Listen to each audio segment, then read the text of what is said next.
Praise the Lord. കരങ്ങളെ ഉയർത്തി കർത്താവിനെ സ്തുതിച്ചാട്ടെ. ഹല്ലേലൂയ. കർത്താവിൻ്റെ പരിശുദ്ധ നാമത്തിന് മഹത്വം ഉണ്ടാകട്ടെ. വളരെ അനുഗ്രഹിക്കപ്പെട്ട ഈ നല്ല വിശുദ്ധ പകലിനായി കർത്താവിനെ സ്തുതിക്കുന്നു. കർത്താവിൽ ബഹുമാന്യരായ ദേവദാസന്മാർ, കടന്നു വന്ന ദൈവമക്കൾ, എല്ലാ പ്രിയപ്പെട്ടവർക്കും യേശു കർത്താവിൻ്റെ നാമത്തിൽ സ്നേഹവന്ദനം. കഴിഞ്ഞ 9-ാം തീയതി ഈ രാജ്യത്തേക്ക് കടന്നു വരുവാൻ കർത്താവ് സഹായിച്ചു. യാത്രയിൽ കർത്താവിൻ്റെ സാന്നിധ്യവും കൃപയും കൂടെയിരുന്നു. ഈ കഴിഞ്ഞ ദിവസങ്ങളിലൊക്കെയും ദൈവവചനത്തിൽ നിന്ന് ശുശ്രൂഷിപ്പാനായിട്ട് കർത്താവ് ശാരീരികമായും ആത്മീകമായും കർത്താവ് ബലപ്പെടുത്തി. എല്ലാ മഹത്വവും കർത്താവിന് അർപ്പിക്കുന്നു. കരങ്ങൾ ഉയർത്തി ദൈവത്തിന് സ്തോത്രം ചെയ്യാം. മാനുഷികമായി അതിന് മുഖാന്തിരമായത് പ്രിയ സഹോദരൻ കൊച്ചുമനച്ചാനാണ്. കർത്താവിൻ്റെ ദാസൻ കുടുംബം ഇന്ന് ഇവിടെ ഒരുമിച്ചായിരിക്കുന്നതിൽ ഞാനും സന്തോഷിക്കുന്നു. 7 വർഷങ്ങൾക്ക് മുമ്പ് ഇവിടെ കടന്നു വന്ന് ആ പരിചയം അന്ന് തുടങ്ങിയ കാലം മുതൽ ഇന്നയോളം ദൈവസ്നേഹത്തിൽ നിലനിൽപ്പാൻ കർത്താവ് സഹായിച്ചു. ദൈവം അനുവദിച്ചാൽ 3-ാം തീയതി ഇവിടെ നിന്ന് കടന്നു പോകുവാൻ ആശിക്കുന്നു. 4-ാം തീയതി നാട്ടിൽ ഓതറ IPCയുടെ കൺവെൻഷനിൽ പ്രസംഗിക്കുവാനായിട്ട് എത്തണമെന്നുള്ളത് കഴിഞ്ഞ ദിവസം സംഘാടകർ കൃത്യമായി എത്തണം എന്ന നിലയിലുള്ള അവരെ ആശങ്കപ്പെട്ടു. ഞാൻ പറഞ്ഞ ആശങ്കപ്പെടേണ്ട, കൃത്യമായിട്ട് ദൈവം അനുവദിച്ചാൽ 3-ാം തീയതി ഇവിടുന്ന് കടന്നു പോകുവാൻ ആശിക്കുന്നു. ഈ കഴിഞ്ഞ ദിവസങ്ങളിൽ 5 ദിവസം നമ്മൾ ദൈവത്തിൻ്റെ സന്നിധിയിലിരുന്ന് വചനം പഠിക്കുകയായിരുന്നു. തുടർച്ചയായി 6-ാമത്തെ ദിവസമാണ്. വളരെ മനോഹരമായ ഒരു ആത്മീക അനുഭവം തന്നെയായിരുന്നു വ്യക്തിപരമായി എന്നെ സംബന്ധിച്ചിടത്തോളം. ഒത്തിരി കാര്യങ്ങൾ പഠിക്കുവാൻ, ധ്യാനിക്കുവാൻ ഒക്കെ ദൈവം ഇടയാക്കി. എല്ലാ ദിവസങ്ങളിലും ഞാൻ ഓർക്കായിരുന്നു, ഈ ഡ്യൂട്ടിയും കാര്യങ്ങളും തിരക്കും ഇതിൻ്റെയൊക്കെ നടുവിൽ 1-ാമത്തെ ക്ലാസ് തുടങ്ങിയ അന്ന് തൊട്ട് 6-ാമത്തെ ദിവസം വരെ ഏറെക്കുറെ എല്ലാവരും കൃത്യമായിട്ട് കടന്നു വരികയും വചനം പഠിക്കുവാൻ നിങ്ങൾ കാണിച്ച താല്പര്യത്തെ ഓർത്ത് ഞാൻ ദൈവത്തെ സ്തുതിക്കുന്നു. അത് ഇന്നല്ലെങ്കിൽ നാളെ നിങ്ങളുടെ ജീവിതത്തിൽ വലിയ അനുഗ്രഹമായി മാറും. ആ കാര്യത്തിൽ യാതൊരു സംശയവുമില്ല. ദൈവം നിങ്ങളെയും അനുഗ്രഹിക്കട്ടെ. തുടർന്നുള്ള ദിവസങ്ങളിൽ പ്രാർത്ഥനയിൽ നിങ്ങൾ ഓർക്കുക. ഒരുപക്ഷെ ഇനി നമ്മൾ ഒരുമിച്ച് ഇങ്ങനെ ഒരു കൂട്ടായ്മ ഉണ്ടോ എന്നെനിക്ക് ഈ പോകുന്നതിനിടയ്ക്ക് വെച്ച് അറിയില്ല. കാരണം അടുത്ത വെള്ളിയാഴ്ച വേറൊരു മീറ്റിങ്ങിന് വിളിച്ചിട്ടുണ്ട്. ഇടയ്ക്കുള്ള ദിവസങ്ങളിൽ ചില സഹോദരങ്ങളെ മീറ്റ് ചെയ്യാനായിട്ടുള്ള കാര്യങ്ങളൊക്കെ പറഞ്ഞിട്ടുണ്ട്. അപ്പോൾ സഭയുടെ ഇനോഗ്രേഷൻ ഒരു പക്ഷേ അതിന് മുമ്പ് നടക്കാൻ സാധ്യതയുണ്ടെങ്കിൽ, പക്ഷെ അന്ന് നമുക്കൊത്തിരി കാര്യങ്ങൾക്ക് നേരം കിട്ടിയെന്ന് വരത്തില്ല. അപ്പോൾ നിങ്ങളെല്ലാവരും ഇവിടുന്ന് പോയി കഴിഞ്ഞാലും വീണ്ടും നാട്ടിലെ തെരുവുകളിലേക്കാണ് നമ്മൾ നിൽക്കുന്നത്. പരസ്യയോഗങ്ങളും കൺവെൻഷനുകളും ഒക്കെ ആയിട്ട് മുന്നോട്ട് പോകുന്നു. നിങ്ങൾ ശുശ്രൂഷയിൽ ഓർത്ത് പ്രാർത്ഥിക്കുക. കുഞ്ഞുങ്ങളെ ഓർത്ത് പ്രത്യേകം പ്രാർത്ഥിക്കുക. ദൈവം നിങ്ങളെ അനുഗ്രഹിക്കട്ടെ. സഭയോടുള്ള നന്ദി ഞാൻ ഈ സമയത്ത് ഒരിക്കൽ കൂടി അറിയിക്കുന്നു. റോമാലേഖനം 8-ാം അധ്യായം 15-ാമത്തെ വേദഭാഗം ഇന്ന് ദൈവവചന ധ്യാനത്തിനായി നമുക്ക് വായിക്കാം. റോമാലേഖനം 8-ാം അധ്യായം 15-ാമത്തെ വാക്യം. 8-ന്റെ ഭയപ്പെടേണ്ടതിന് നിങ്ങൾ പിന്നെയും ഭയപ്പെടേണ്ടതിന് ദാസ്യത്തിന്റെ ആത്മാവിനെ അല്ല, ദാസ്യത്തിന്റെ ആത്മാവിനെ അല്ല, നാം അബ്ബാ പിതാവേ എന്ന് വിളിക്കുന്ന, നാം അബ്ബാ പിതാവേ എന്ന് വിളിക്കുന്ന പുത്രത്വത്തിന്റെ ആത്മാവിനെ അത്രേ പ്രാപിച്ചത്, പുത്രത്വത്തിന്റെ ആത്മാവിനെ അത്രേ പ്രാപിച്ചത്. നാം ദൈവത്തിന്റെ മക്കളെന്ന് ആത്മാവ് താനും നമ്മുടെ ആത്മാവോടുകൂടെ സാക്ഷ്യം പറയുന്നു. നാം മക്കളെങ്കിലോ അവകാശികളുമാകുന്നു. മതി. വളരെ പരിചിതമായ, ഏറെ അനുഗ്രഹിക്കപ്പെട്ട ഒരു വേദഭാഗമാണ് നമ്മൾ വായിച്ചത്. റോമാലേഖനം 8-ാം അധ്യായം അതിൻ്റെ 15-ാമത്തെ തിരുവചന ഭാഗം, നിങ്ങൾ പിന്നെയും ഭയപ്പെടേണ്ടതിന്. നമ്മൾ രക്ഷിക്കപ്പെട്ട് സ്നാനപ്പെട്ട് ദൈവകൃപയിലേക്ക് കടന്നു വന്ന ദൈവ കുഞ്ഞുങ്ങളായിരിക്കുന്ന നമ്മോട് തന്നെയാണ് പൗലോസ് ശ്ലീഹ നിങ്ങൾ ഭയപ്പെടരുതെന്ന് പറയുന്നത്. ആ റോമാലേഖനം എഴുതി തുടങ്ങുമ്പോൾ 1-ാം അധ്യായം 1-ാം വാക്യത്തിൽ അത് ആരെ അഡ്രസ്സ് ചെയ്താണ് സംസാരിക്കുന്നതെന്ന് എഴുതിയിട്ടുണ്ട്. വായിച്ചാട്ടെ.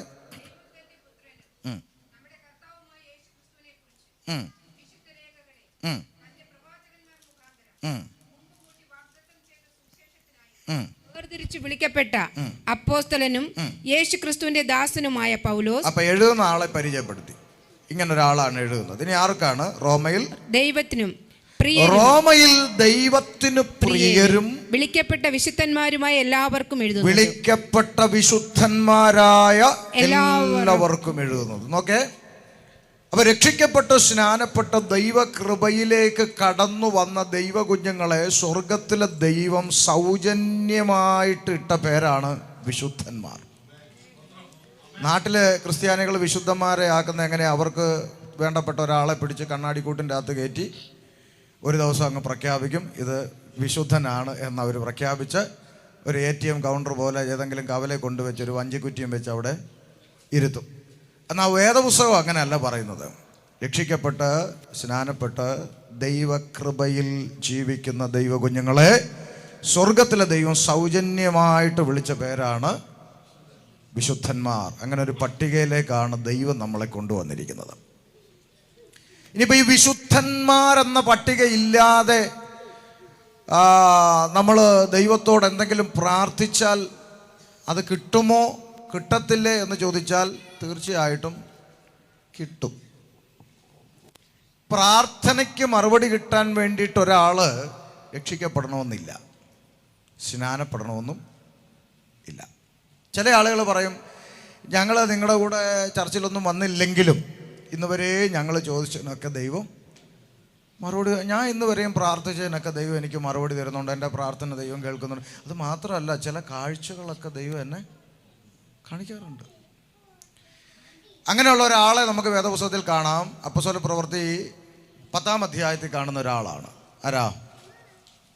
വായിച്ചേ.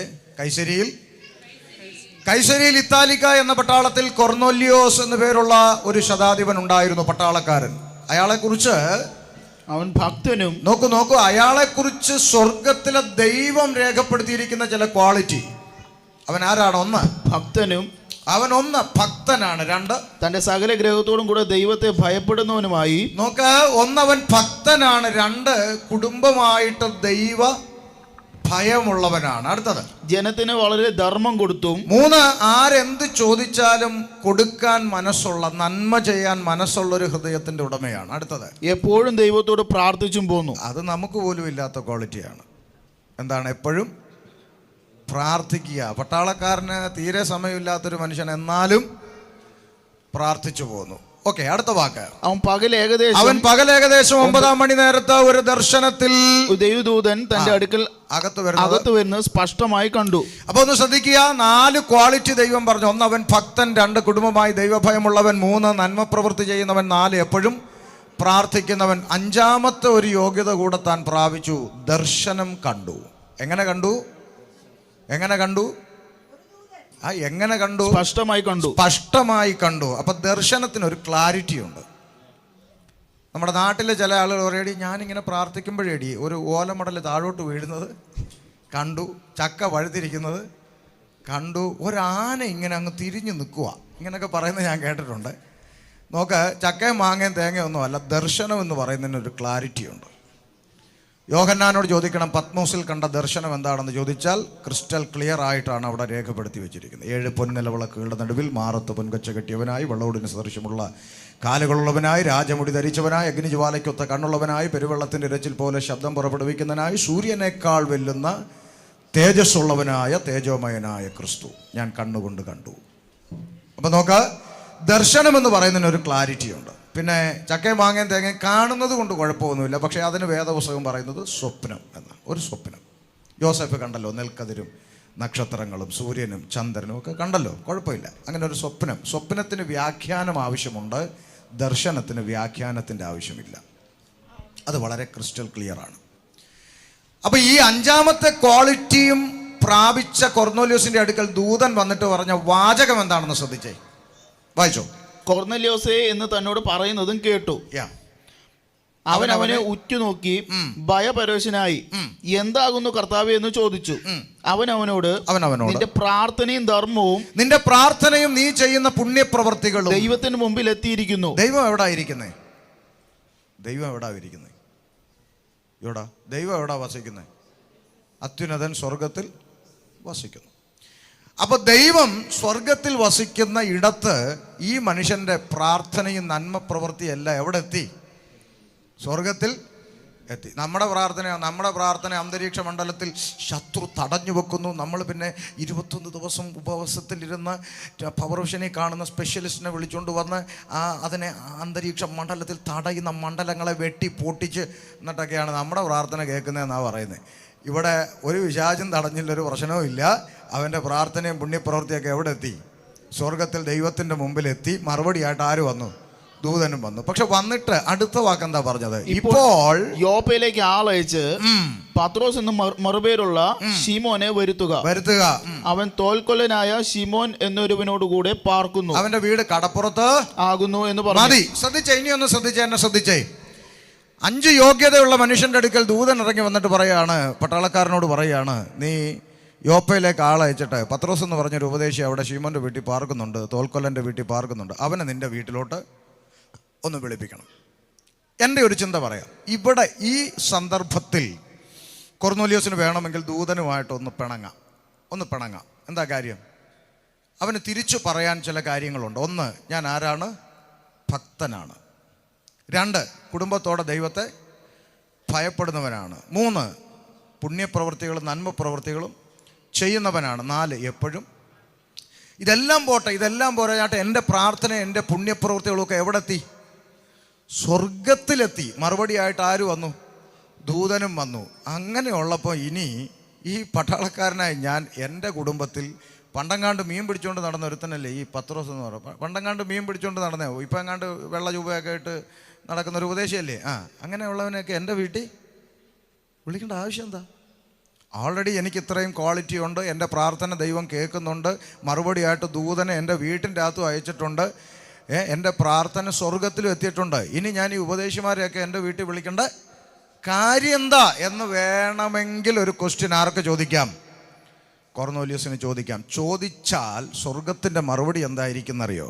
കൊർന്നേലിയോസേ, നിൻ്റെ പ്രാർത്ഥനയും നിൻ്റെ പുണ്യപ്രവൃത്തിയൊക്കെ എവിടെ എത്തി? സ്വർഗത്തിലെത്തി. ബട്ട് നീ അവിടെ എത്തത്തില്ല. പിടികിട്ടിയോ? ഇത്രയും ക്വാളിറ്റിയുള്ള, ഇത്രയും നന്മയുള്ള നീ ഒരിക്കലും എവിടെ പോകരുത്? നരകത്തിൽ പോകരുത്. നീ എവിടെ എത്തണം? അതിനാണ് ഉപദേശം വിളിപ്പിക്കാൻ പറഞ്ഞത്. ഇനി കേട്ടോണേ, പത്രോസ് വന്നു, ദൈവവചനം പ്രസംഗിച്ചു. അപ്പോൾ അവിടെ കൂടിയിരുന്നവരൊക്കെ പത്രോസിനോട് പറയുന്നൊരു വാക്കുണ്ട്, നീ വന്നത് ഉപകാരം. ദൈവം നിന്നോട് കൽപ്പിച്ചതൊക്കെയും കേൾക്കുവാൻ ഞങ്ങളെല്ലാവരും ഇവിടെ കൊർന്നേലിയോസിൻ്റെ വീട്ടിൽ കൂടിയിരിക്കുന്ന, നല്ല എഴുതിയിരിക്കുന്നത്, ദൈവത്തിൻ്റെ മുമ്പാകെ കൂടിയിരിക്കുന്നു. പത്രോസ് വന്നു, ദൈവവചനം പ്രസംഗിച്ചു. എന്ത് സംഭവിച്ചു? 44-ാം വാക്യം, 10:44. ഈ വാക്കുകളെ പത്രോസ് പ്രസ്താവിക്കുമ്പോൾ തന്നെ വചനം കേട്ട എല്ലാവരുടെ മേലും പരിശുദ്ധാത്മാവ് വന്നു. അടുത്തത്, അവർ അന്യഭാഷകളിൽ സംസാരിക്കുന്നതും ദൈവത്തെ മഹത്വീകരിക്കുന്നതും കേൾക്കയാൽ പത്രോസിനോട് കൂടെ വന്ന പരിച്ഛേദനക്കാരായ വിശ്വാസികൾ പരിശുദ്ധാത്മദാനം ജാതികളുടെ മേലും പകർന്നതു കണ്ടു വിസ്മയിച്ചു. നമ്മെ പോലെ പരിശുദ്ധാത്മാവ് ലഭിച്ച ഇവരെ സ്നാനം കഴിപ്പിച്ചു കൂടാതെ വണ്ണം വെള്ളം വിലക്കുവാൻ ആർക്ക് കഴിയുമെന്ന് പറഞ്ഞു. പത്രോസ് അവരെ യേശുക്രിസ്തുവിന്റെ നാമത്തിൽ സ്നാനം കഴിപ്പിപ്പാൻ കൽപ്പിച്ചു. അവൻ ചില ദിവസം അവിടെ താമസിക്കണമെന്ന് അവർ അപേക്ഷിച്ചു. ഈ 5 ക്വാളിറ്റി ഓൾറെഡി ഉള്ള മനുഷ്യന്റെ മേലും എന്തില്ലായിരുന്നു? പരിശുദ്ധാത്മാവ്. അതുകൊണ്ട് ഭക്തനായി ജീവിക്കാനോ, നന്മ ചെയ്യാനോ, പ്രാർത്ഥിക്കാനോ, പ്രാർത്ഥനയ്ക്ക് ഉത്തരം കിട്ടാനോ ഇതിനൊന്നും ആരുടെ സഹായം വേണ്ട? പരിശുദ്ധാത്മാവിൻ്റെ സഹായം വേണ്ട. പരിശുദ്ധാത്മാവ് നമ്മിൽ വസിക്കുന്നത് പാപത്തിൽ നിന്ന് വേർപെട്ടൊരു ജീവിതം നയിച്ച് നിത്യതയിലെത്താൻ സഹായിക്കാൻ വേണ്ടിയാണ്. മനസ്സിലായോ? അപ്പോൾ നിത്യതയ്ക്കുള്ള യോഗ്യതയിലേക്ക് അവർ കടന്നു വന്നത് എപ്പോഴാണ്? രക്ഷിക്കപ്പെട്ട് സ്നാനപ്പെട്ട് അവർ ദൈവകൃപയിലേക്ക് പ്രവേശിച്ചപ്പോഴാണ്. അതുകൊണ്ട് ഞാൻ ഇന്ന് വരെയും പ്രാർത്ഥിച്ചതെല്ലാം ദൈവം എനിക്ക് മറുപടി വന്നെന്ന് പറഞ്ഞാൽ ഒരു കുഴപ്പമില്ല, മറുപടിയൊക്കെ കിട്ടും. മേപ്പോട്ട് പോകണമെങ്കിൽ ദൈവ കൽപ്പന അനുസരിച്ച് ദൈവകൃപയിൽ ജീവിക്കണം. അതാണ് നമ്മൾ ഇന്ന് സങ്കീർത്തന ഭാഗത്തിലൂടെ കണ്ട ദൈവത്തിൻ്റെ കൽപ്പന, ദൈവത്തിൻ്റെ പ്രമാണം. ഞാൻ വേദഭാഗം കർത്താവിൻ്റെ ദാസൻ ധ്യാനിക്കുമ്പോൾ എൻ്റെ മനസ്സിലേക്ക് ഓടി വന്നൊരു വാക്യം കൂടെ വായിച്ച് നമുക്ക് ഈ ചിന്തയിലേക്ക് ഓടിക്കയറാം. 1 യോഹന്നാൻ 5:3 ഒരു വാക്യം കിടപ്പുണ്ട്. ആ സങ്കീർത്തനത്തോട് ചേർന്ന് കിടക്കുന്നൊരു ഇണവാക്യം. അവിടെ എഴുതിയിരിക്കുന്നു, നിൻ്റെ ചട്ടങ്ങളെയും നിൻ്റെ കൽപ്പനകളെയും പ്രമാണിക്കണമേ, അതിൽ നിന്ന് മാറിപ്പോകാൻ ഇടവരല്ലേ എന്നൊക്കെ പ്രാർത്ഥിച്ചപ്പോൾ പെട്ടെന്ന് മനസ്സിലേക്ക് ദൈവാത്മാവ് ചിന്തിപ്പിച്ചൊരു വാക്യം അതാണ്, അവൻ്റെ കൽപ്പനകളെ പ്രമാണിക്കുന്നതല്ലോ ദൈവത്തോടുള്ള സ്നേഹം. അടുത്ത വാക്കെന്താ? അവന്റെ കൽപ്പനകൾ ഭാരമുള്ളവയല്ല. അവൻ്റെ കൽപ്പനകൾ ഭാരമുള്ളവയല്ല. ദൈവത്തിൻ്റെ കൽപ്പന അനുസരിച്ച് നിങ്ങൾ ജീവിക്കണം ജീവിക്കണം ജീവിക്കണം എന്ന് പറയുമ്പോൾ നമുക്ക് പലർക്കും സ്തോത്രം വരുന്നില്ല. ഞാൻ ഇങ്ങനെ വീക്ഷിച്ചുകൊണ്ടിരിക്കുകയായിരുന്നു, എന്തോ ഒരു എടുക്കപ്പെട്ടതുപോലെ എല്ലാവരും മൗനം പാലിച്ചു. ദൈവത്തിൻ്റെ കൽപ്പന അനുസരിച്ച് വേദപുസ്തകം പറയുന്നു, നമുക്ക് ചുമക്കാൻ പറ്റാത്ത കൽപ്പനകളൊന്നും നമ്മുടെ തലയിൽ ദൈവം വെച്ചിട്ടില്ല. അവൻ്റെ കൽപ്പനകൾ ഭാരമുള്ളവയല്ല. ഒരു ഭാരമുള്ള ഒരു കാര്യം നമുക്ക് ചെയ്യാൻ പറ്റുന്നതേ ദൈവം നമ്മളോട് ആവശ്യപ്പെട്ടിട്ടുള്ളൂ. ദൈവത്തിൻ്റെ കൽപ്പന ഒന്നും ഭാരമുള്ളതല്ല. നിങ്ങൾ ഇനി വേണമെങ്കിൽ ഞാൻ ഈ പറഞ്ഞ കാര്യം നിങ്ങൾ ടെസ്റ്റ് ചെയ്ത് നോക്കുക. ചില വചനങ്ങളെ കേൾക്കുമ്പോൾ ഉണ്ടാകുന്ന സന്തോഷവും സ്തുതിയും സ്തോത്രവും ഒന്നും ദൈവത്തിൻ്റെ കൽപ്പനകളെ കുറിച്ച് പറയുമ്പോൾ പലർക്കും ഉണ്ടാകുന്നില്ല. ഇപ്പം നമ്മൾ പറയാണ്, ദൈവത്തെ സ്നേഹിക്കുന്നവർക്ക്, നിർണയപ്രകാരം വിളിക്കപ്പെട്ടവർക്ക് സകലതും നന്മയ്ക്കോ എന്ന് പറയുമ്പോൾ നമ്മൾ ഹല്ലേലൂയ എന്ന് പറഞ്ഞ് കൂടെ വരിക. അപ്പം നമുക്ക് ഈ ഇഷ്ടം തോന്നുന്നത് മാത്രമേ നമുക്ക് സ്വീകരിക്കാൻ പറ്റുന്നുള്ളൂ. ദൈവത്തിൻ്റെ വചനത്തെ മുഴുവനായി ഇഷ്ടപ്പെടാൻ കഴിയുന്ന തലത്തിലേക്ക് നമ്മൾ എപ്പോൾ വരുന്നോ അപ്പോഴാണ് നമ്മളൊരു ആത്മീയ മനുഷ്യനായി മാറുന്നത്. ദൈവത്തിൻ്റെ വചനത്തെ പൂർണ്ണമായി ഇഷ്ടപ്പെടുവാൻ, പൂർണ്ണമായി പഠിക്കുവാൻ, പൂർണ്ണമായി സ്നേഹിക്കാൻ കഴിയുന്ന തലത്തിലേക്ക് നമ്മൾ വരണം. ആര് പ്രസംഗിക്കുന്നു എന്നുള്ളതിലൊന്നും ഒരു കാര്യമില്ല. നമ്മൾ പണ്ട് നാട്ടിൽ പറയും, പൂച്ച ഏതായാലും എലിയെ പിടിച്ചാൽ മതി. പൂച്ച ഏതോ ആയിക്കോട്ടെ, നമുക്ക് എന്ത് ചെയ്താൽ മതി? എലി ശല്യം തീർന്ന് കിട്ടിയാൽ മതി. ഇപ്പോൾ കറുത്ത പൂച്ച വേണം, വെളുത്ത പൂച്ച വേണം, വണ്ണം കൂടിയ പൂച്ച വേണം, വണ്ണം കുറഞ്ഞ പൂച്ച, അങ്ങനെ വല്ലതും ഉണ്ടോ? അങ്ങനെയൊന്നുമില്ല. പൂച്ച ഏതായാലും നമുക്ക് എലി ശല്യം തീർന്ന് കിട്ടിയാൽ മതി എന്ന് പറഞ്ഞ പോലെ ആര് പ്രസംഗിച്ചാലും നമുക്ക് ദൈവത്തിൻ്റെ അരുളപ്പാട് കേട്ടാൽ മതി, ദൈവത്തിൻ്റെ ആലോചന പ്രാപിച്ചാൽ മതി. അപ്പം അതുകൊണ്ട് ദൈവത്തിൻ്റെ കൽപ്പനകൾ ഭാരമുള്ളവയല്ല. നമുക്ക് ചുമക്കാൻ പറ്റാത്ത ഒരു കൽപ്പന. ഞാൻ പറയട്ടെ, ഒരു ഹോട്ടലിൽ റൂം എടുത്ത ഒരു കുടുംബം, പിക്നിക്കിനായി കടന്നു പോയി ഒരു ഹോട്ടലിൽ റൂം എടുത്ത ഒരു കുടുംബം നോക്കിയേ, ആ ഹോട്ടലിൻ്റെ സ്വിമ്മിംഗ് പൂളിൻ്റെ അകത്ത് തന്തയും തള്ളയും മക്കളും കൂടെ ഇറങ്ങി രാവിലെ ഇറങ്ങി കിടന്നാൽ ചിലപ്പം പോത്ത് കിടക്കുന്ന പോലെ വൈകുന്നേരം വരെ വേണമെങ്കിലും സ്വിമ്മിംഗ് പൂളിൽ കിടക്കും. അങ്ങനെയുള്ളവരോട് പിതാവിൻ്റെയും പുത്രൻ്റെയും പരിശുദ്ധാത്മാവിൻ്റെയും നാമത്തിൽ ഒന്ന് മുങ്ങി കുളിക്കാൻ പറയുമ്പോഴത്തേക്ക് വലിയ പാടാണ്. രാവിലെ തൊട്ട് വൈകുന്നേരം വരെ ഇതിൽ കിടന്ന് കുളിക്കാം, പക്ഷേ ദൈവകൽപ്പന ആകുന്ന സ്നാനത്തിലേക്ക് നയിക്കപ്പെടാൻ പറഞ്ഞാൽ ഭയങ്കര പാടാണ്. ഭാരമുള്ളൊരു കാര്യമാണോ? രാവിലെ തൊട്ട് വൈകുന്നേരം വരെ കുളിക്കുന്ന ഒരാളോട് ഒരു ദിവസം സെപ്പറേറ്റ് ആയിട്ട് ഒരു നേരം ഒന്ന് കുളിക്കാൻ പറഞ്ഞാൽ വലിയ ഭാരമുള്ള കാര്യമാണോ? അല്ല. അത് ദൈവത്തിൻ്റെ കൽപ്പന പ്രകാരമുള്ളതായതുകൊണ്ടാണ് അത് ഭാരമായിട്ട് തോന്നുന്നത്. അപ്പോൾ ദൈവത്തിൻ്റെ കൽപ്പനകൾ ഭാരമുള്ളവയല്ല. കർത്താവ് നമ്മളോട് കൽപ്പിക്കുന്ന ഒരു കൽപ്പനയും ഭാരമുള്ളതല്ല. റോമാലേഖനത്തിലേക്ക് നമ്മൾ കടന്നു വരുമ്പോൾ അവിടെ പറയുന്നു, നിങ്ങൾ എന്ത് ചെയ്യരുത്? പിന്നെയും ഭയപ്പെടരുത്. ഭയപ്പെടരുത് എന്നാണ് പറയുന്നത്. നാം വിവിധ മേഖലകളിലെ ഭയം കൊണ്ട് നടക്കുന്നവരാണ് ദൈവമക്കൾ. ഇന്ന് രാവിലെ നമ്മൾ ധ്യാനിക്കുന്ന ചിന്താവിഷയം, എന്തിൽ ഭയപ്പെടരുത്, എന്തിനെ ഭയപ്പെടണം. ഈ രണ്ട് ചിന്തയാണ് ഇന്ന് നമ്മൾ ധ്യാനിക്കുവാനായിട്ട് പോകുന്നത്. 8-ാം അധ്യായം എഴുതി തുടങ്ങുമ്പോൾ പൗലോസ്ലീഹ പറയുകയാണ്, അതുകൊണ്ട് ഇപ്പോൾ ക്രിസ്തുവേശുവിൽ ഉള്ളവർക്ക് ഒരു ശിക്ഷാവിധിയും ഇല്ല. ക്രിസ്തുവേശുവിൽ, ആ വാക്ക് ശ്രദ്ധിക്കണം, ഇൻ ക്രൈസ്റ്റ്. ക്രിസ്തുവേശുവിൽ ഉള്ളവർക്ക് ശിക്ഷാവിധിയില്ല. ഏതാ ഈ ക്രിസ്തുവേശുവിൽ ഉള്ളവർ? അതാരാ? ഇപ്പൊ സഞ്ചിയിൽ എന്ന് പറഞ്ഞാൽ സഞ്ചിക്ക് അകത്തോ പുറത്തോ? അകത്ത്. കുപ്പിയിൽ എന്ന് പറഞ്ഞാൽ കുപ്പിക്കകത്ത്, അല്ലേ? അപ്പൊ ക്രിസ്തുവേശുവിൽ എന്ന് പറഞ്ഞാൽ നാം യേശുക്രിസ്തുവിനകത്താകുകയും യേശുക്രിസ്തു നമ്മുടെ പുറത്ത് ധരിക്കുകയും. അതിനാ വേദപുസ്തകം പറഞ്ഞ സ്നാനത്താൽ നിങ്ങൾ യേശുക്രിസ്തുവിനെ ധരിച്ചിരിക്കുന്നു എന്ന് വായിക്കുന്നുണ്ട്. അപ്പോൾ ക്രിസ്തുവിൽ കവർ ചെയ്തുള്ള ഒരു ജീവിതത്തിലേക്ക് ഭക്തൻ വരിക. അതാണ് ഇവിടെ കൊച്ചു സാക്ഷ്യം പറഞ്ഞപ്പോൾ പറഞ്ഞു. നിങ്ങൾ കേട്ടെങ്കിൽ പറ, എത്ര പേര് കേട്ടെന്ന്. ആ കൊച്ചു സാക്ഷ്യം പറഞ്ഞു. എന്തായിരുന്നു പറഞ്ഞേ? ഒരുവൻ ക്രിസ്തുവിലായാൽ, അവൻ ക്രിസ്തുവിൽ ആയാൽ അവൻ പുതിയ സൃഷ്ടിയാകും. അതാ പറഞ്ഞത്. ഇപ്പോൾ ക്രിസ്തുവേശുവിൽ ഉള്ളവർക്ക് ശിക്ഷാവിധിയില്ല. അപ്പം നമ്മൾ സ്വയം പരിശോധിക്കണം, ഞാനിപ്പോൾ ക്രിസ്തുവിൻ്റെ അകത്താണോ, ഞാൻ പരിധി വിട്ട് പുറത്താണോ നിൽക്കുന്നതെന്ന് നമ്മൾ ശോധന ചെയ്യേണ്ടത്. വചനം കേൾക്കുമ്പോൾ ശിക്ഷാവിധിയില്ല. ജീവന്റെ ആത്മാവിൻ്റെ പ്രമാണം എനിക്ക് പാപത്തിൻ്റെയും മരണത്തിൻ്റെയും പ്രമാണത്തിൽ നിന്ന് ക്രിസ്തുയേശുവിൽ സ്വാതന്ത്ര്യം വരുത്തി. അത് നമുക്കറിയാം. ജഡത്താലുള്ള ബലഹീന നിമിത്തം ന്യായപ്രമാണത്തിന് കഴിയാത്തതിനെ സാധിപ്പാൻ ദൈവം തൻ്റെ പുത്രനെ പാപജഡത്തിൻ്റെ സാദൃശ്യത്തിലും പാപനിമിത്തവും അയച്ചു. പാപത്തിന് ജഡത്തിൽ ശിക്ഷ വിധിച്ചു. ജഡത്തെ അല്ല, ആത്മാവിനെ അത്രേ അനുസരിച്ച് നടക്കുന്ന നമ്മിൽ ന്യായപ്രമാണത്തിൻ്റെ നീതി നിവർത്തിയാകേണ്ടതിന് തന്നെ. അപ്പം ഇനി നമ്മൾ ആരെ അനുസരിച്ച് ജീവിക്കണം? ജഡത്തെ അനുസരിച്ചല്ല, പിന്നെ ആത്മാവിനെ അനുസരിച്ച് ജീവിക്കണം. രക്ഷിക്കപ്പെട്ട സ്നാനപ്പെട്ട ദൈവകൃപയിൽ നിലനിൽക്കുന്ന എല്ലാ വ്യക്തികളുടെ മേലും പരിശുദ്ധാത്മാവ് കൃത്യമായ ആലോചനകൾ ഇടപെടും. ഇല്ലാത്ത ഒരുത്തൻ പോലും ഇല്ല. ഞാൻ ആദ്യമായിട്ട് US പോകുന്ന സമയത്ത്, അമേരിക്കയിൽ ചെല്ലുന്ന സമയത്ത് അവിടുത്തെ കാഴ്ചകളൊക്കെ നമ്മളിങ്ങനെ അത്ഭുതത്തോടെയാണല്ലോ കാണുന്നത്.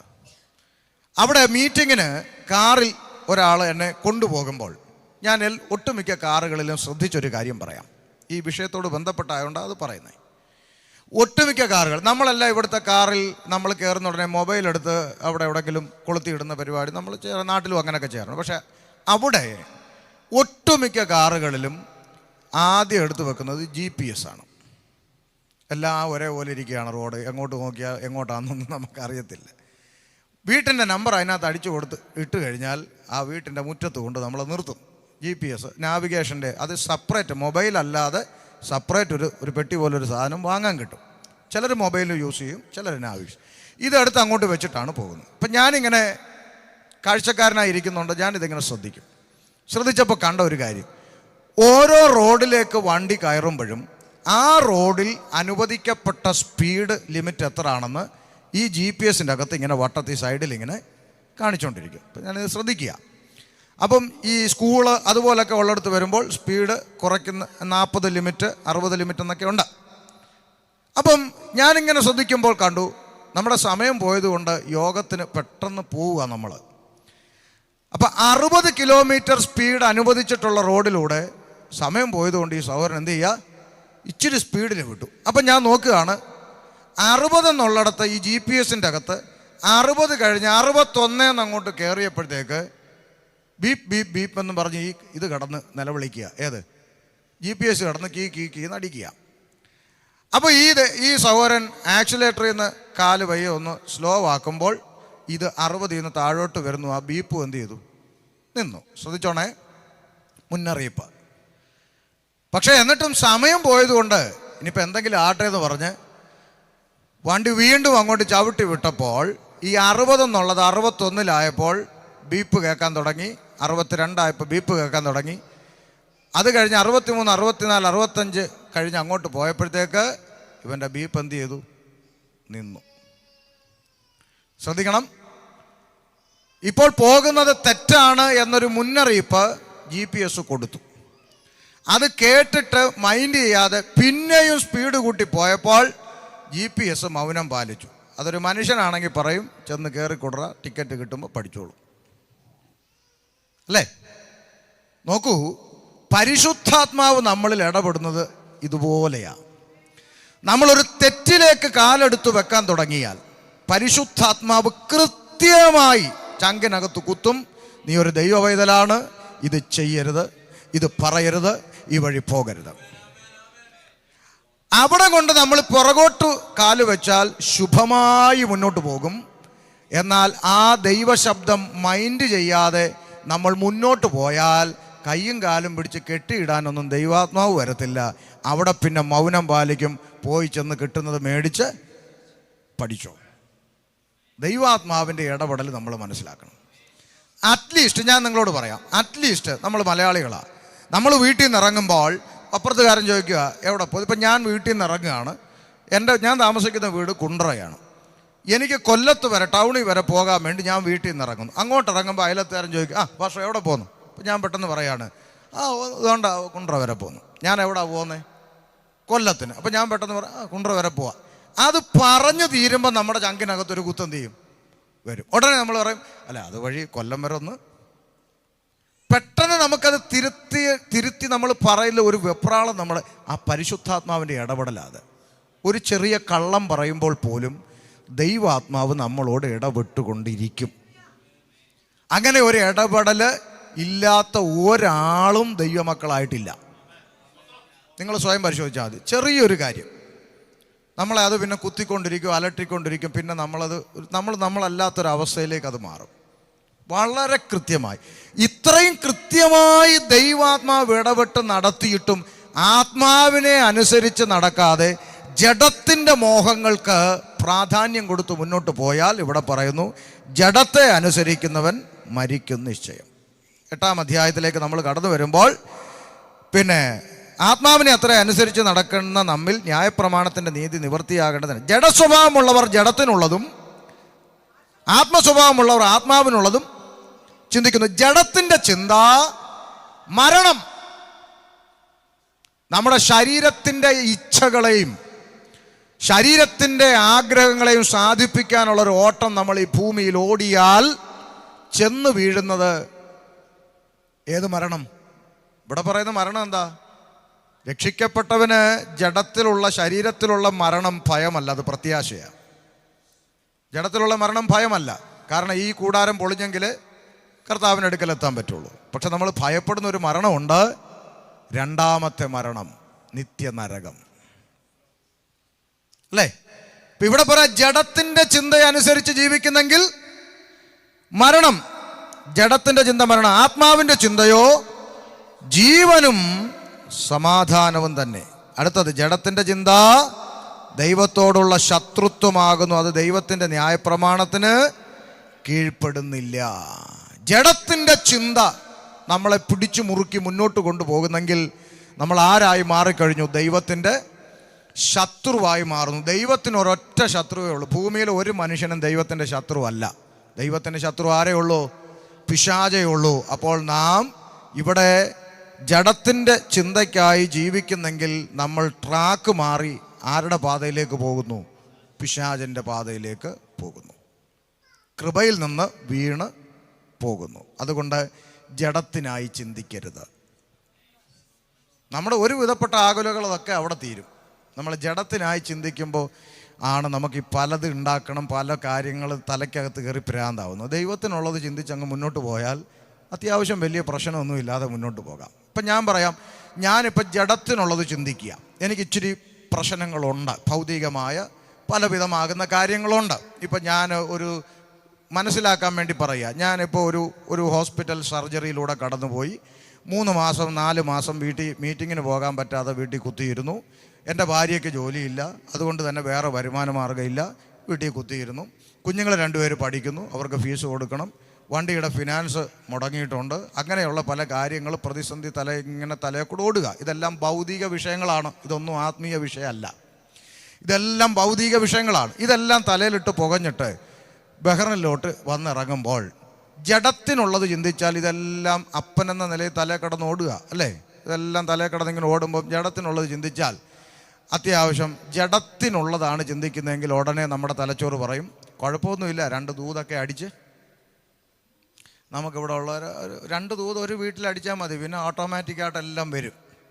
അപ്പോൾ എങ്ങനെ? അപ്പോൾ നമുക്ക് സൈക്കോളജി, നമ്മുടെ തലച്ചോറിൻ്റെ സൈക്കോളജി വർക്ക് ചെയ്യും. ദൂതടിക്കാൻ അപ്പം ഇതൊക്കെ അറിയാവോന്നാ? അറിയാം. വേറൊന്നുമല്ല, ഇപ്പം നമ്മളിവിടെ 1 മണിക്കൂർ പ്രസംഗിച്ചുകൊണ്ട് നിൽക്കുക. 1 മണിക്കൂർ പ്രസംഗിച്ചുകൊണ്ട് നിൽക്കുമ്പോൾ നമ്മൾ കണ്ണടച്ചല്ല പ്രസംഗിക്കുന്നത്, കണ്ണ് തുറന്നാ പ്രസംഗം. അങ്ങനെ നോക്കിക്കൊണ്ടിരിക്കുമ്പോൾ കാണാം ഒരു സഹോദരി ഇടയ്ക്കിടയ്ക്ക് കാല് മടക്കി വെക്കുന്നു, പിന്നെ കാല് തിരിഞ്ഞിരിക്കുന്നു, പിന്നെ ഇങ്ങനെ നൂത്ത് വെക്കുന്നു. അപ്പോൾ നമുക്കെന്തോ മനസ്സിലായി, കാലിൻ്റെ മുട്ടിന്. അപ്പോൾ നമ്മളിങ്ങോട്ട് ഇറങ്ങി കണ്ണു അടച്ച് തലയിൽ ചെന്ന് കൈവച്ചിട്ട്, സഹോദരി കാലുകളുടെ മുട്ടുകൾക്ക് വേദന ഇട്ടുകൊണ്ടേ ആരാധിപ്പിക്കത്തില്ലെന്ന് പോരടിക്കുന്ന ചില മണ്ഡലങ്ങൾ ഇന്ന് പകൽക്കാലം അഴിയട്ടെന്ന് പറഞ്ഞാൽ സഹോദരിക്ക് സമാധാനമായി. ഇന്ന് ഉച്ചയ്ക്ക് ഞങ്ങളുടെ വീട്ടിൽ നിന്ന് ലഞ്ച് കഴിക്കാമെന്ന് പറയും.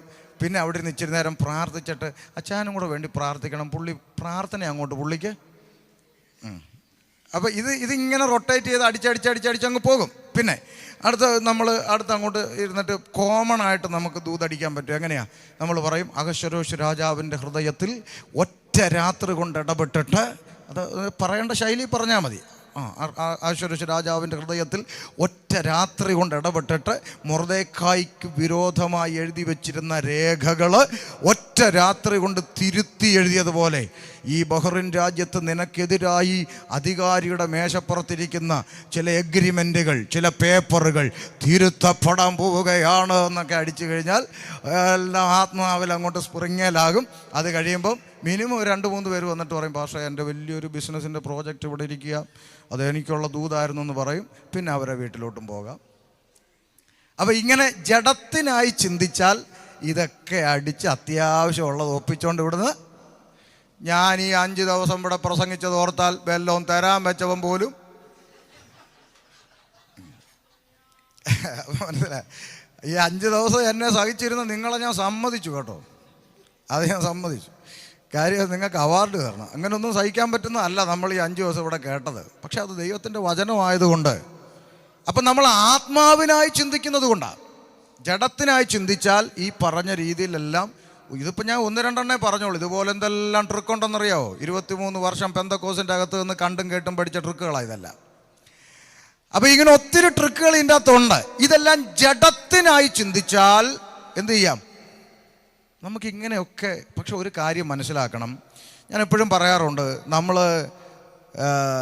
നമ്മൾ ഒരു മനുഷ്യനെ പറ്റിച്ചുണ്ടാക്കുന്ന ഒരു 10 രൂപ പോലും നമ്മുടെ തലമുറ അനുഭവിക്കത്തില്ലെന്ന ബോധ്യം നമുക്ക് എപ്പോഴും ഉണ്ടായിരിക്കണം. നമ്മുടെ കയ്യിലത് വരും, ബാങ്കിൽ കൂടും. പക്ഷെ ഒരൊറ്റ രാത്രി കൊണ്ട് അത് ഇല്ലാതായി പോകാൻ ദൈവം വിചാരിച്ചാൽ സാധിക്കും. ഞാൻ അങ്ങനെ പറയുമ്പോൾ ഒരു കാര്യം കൂടെ ചേർത്ത് പറയണം. ഒരിക്കൽ ഒരു മനുഷ്യൻ രാത്രി മുഴുവൻ അധ്വാനിച്ചു, എന്നിട്ട് എന്ത് ചെയ്തില്ല? നത്തോലി പോലും. ആളിനെ അറിയാമോ? ആരാ? പത്രോസ്. പുള്ളി അധ്വാനത്തിനൊരു കുറവുമില്ല, പക്ഷെ ബാലൻസ് വാട്ടപൂജ്യം അല്ലേ, ഓട്ടസഞ്ചി എന്ന് പറയുന്ന പോലെ. രാത്രി മുഴുവൻ അധ്വാനിച്ച് നത്തോലി പോലും കിട്ടിയില്ല. പുള്ളി ഇങ്ങനെ വല്ലാണ്ടൊക്കെ ഭാരപ്പെട്ട് ഇങ്ങനെ ഇരുന്ന് വല കഴുകുകയാണെന്നാണ് നമ്മളവിടെ കാണുന്നത് അല്ലേ, വല കഴുകിക്കൊണ്ടിരിക്കുക. അപ്പോൾ പുള്ളി വല്ലാത്ത ഭാരം പുള്ളിക്കുണ്ടാവും. കാരണം പിന്നെ വൈകിട്ട് ബ്ലേഡുകാരൻ കയറി വരത്തില്ലേ? ആരാ? സക്കായി. പുള്ളി പിന്നെ ബ്ലേഡുകാരൻ വരും, സക്കായി. പുള്ളിക്ക് എന്ത് കൊടുക്കും? വീട്ടിലെ കാര്യങ്ങളങ്ങനെ നടക്കും, കൊച്ചുങ്ങളുടെ കാര്യം അല്ലേ. അപ്പോൾ ഇങ്ങനെയുള്ള കാര്യങ്ങളൊക്കെ ഭാരപ്പെട്ടിരിക്കുമ്പോഴാണ് കർത്താവ് അടുത്തോട്ട് വരുന്നത്. നിങ്ങൾ ശ്രദ്ധിക്കണേ, ഈ അടുത്ത് വന്നിരിക്കുന്ന കർത്താവ് യേശുക്രിസ്തു ആണ്, അഥവാ ദൈവപുത്രനാണെന്നുള്ള വെളിപ്പാടൊന്നും അപ്പോഴാർക്കില്ല. അപ്പോൾ കിട്ടിയിട്ട് അത് പിന്നെയാ.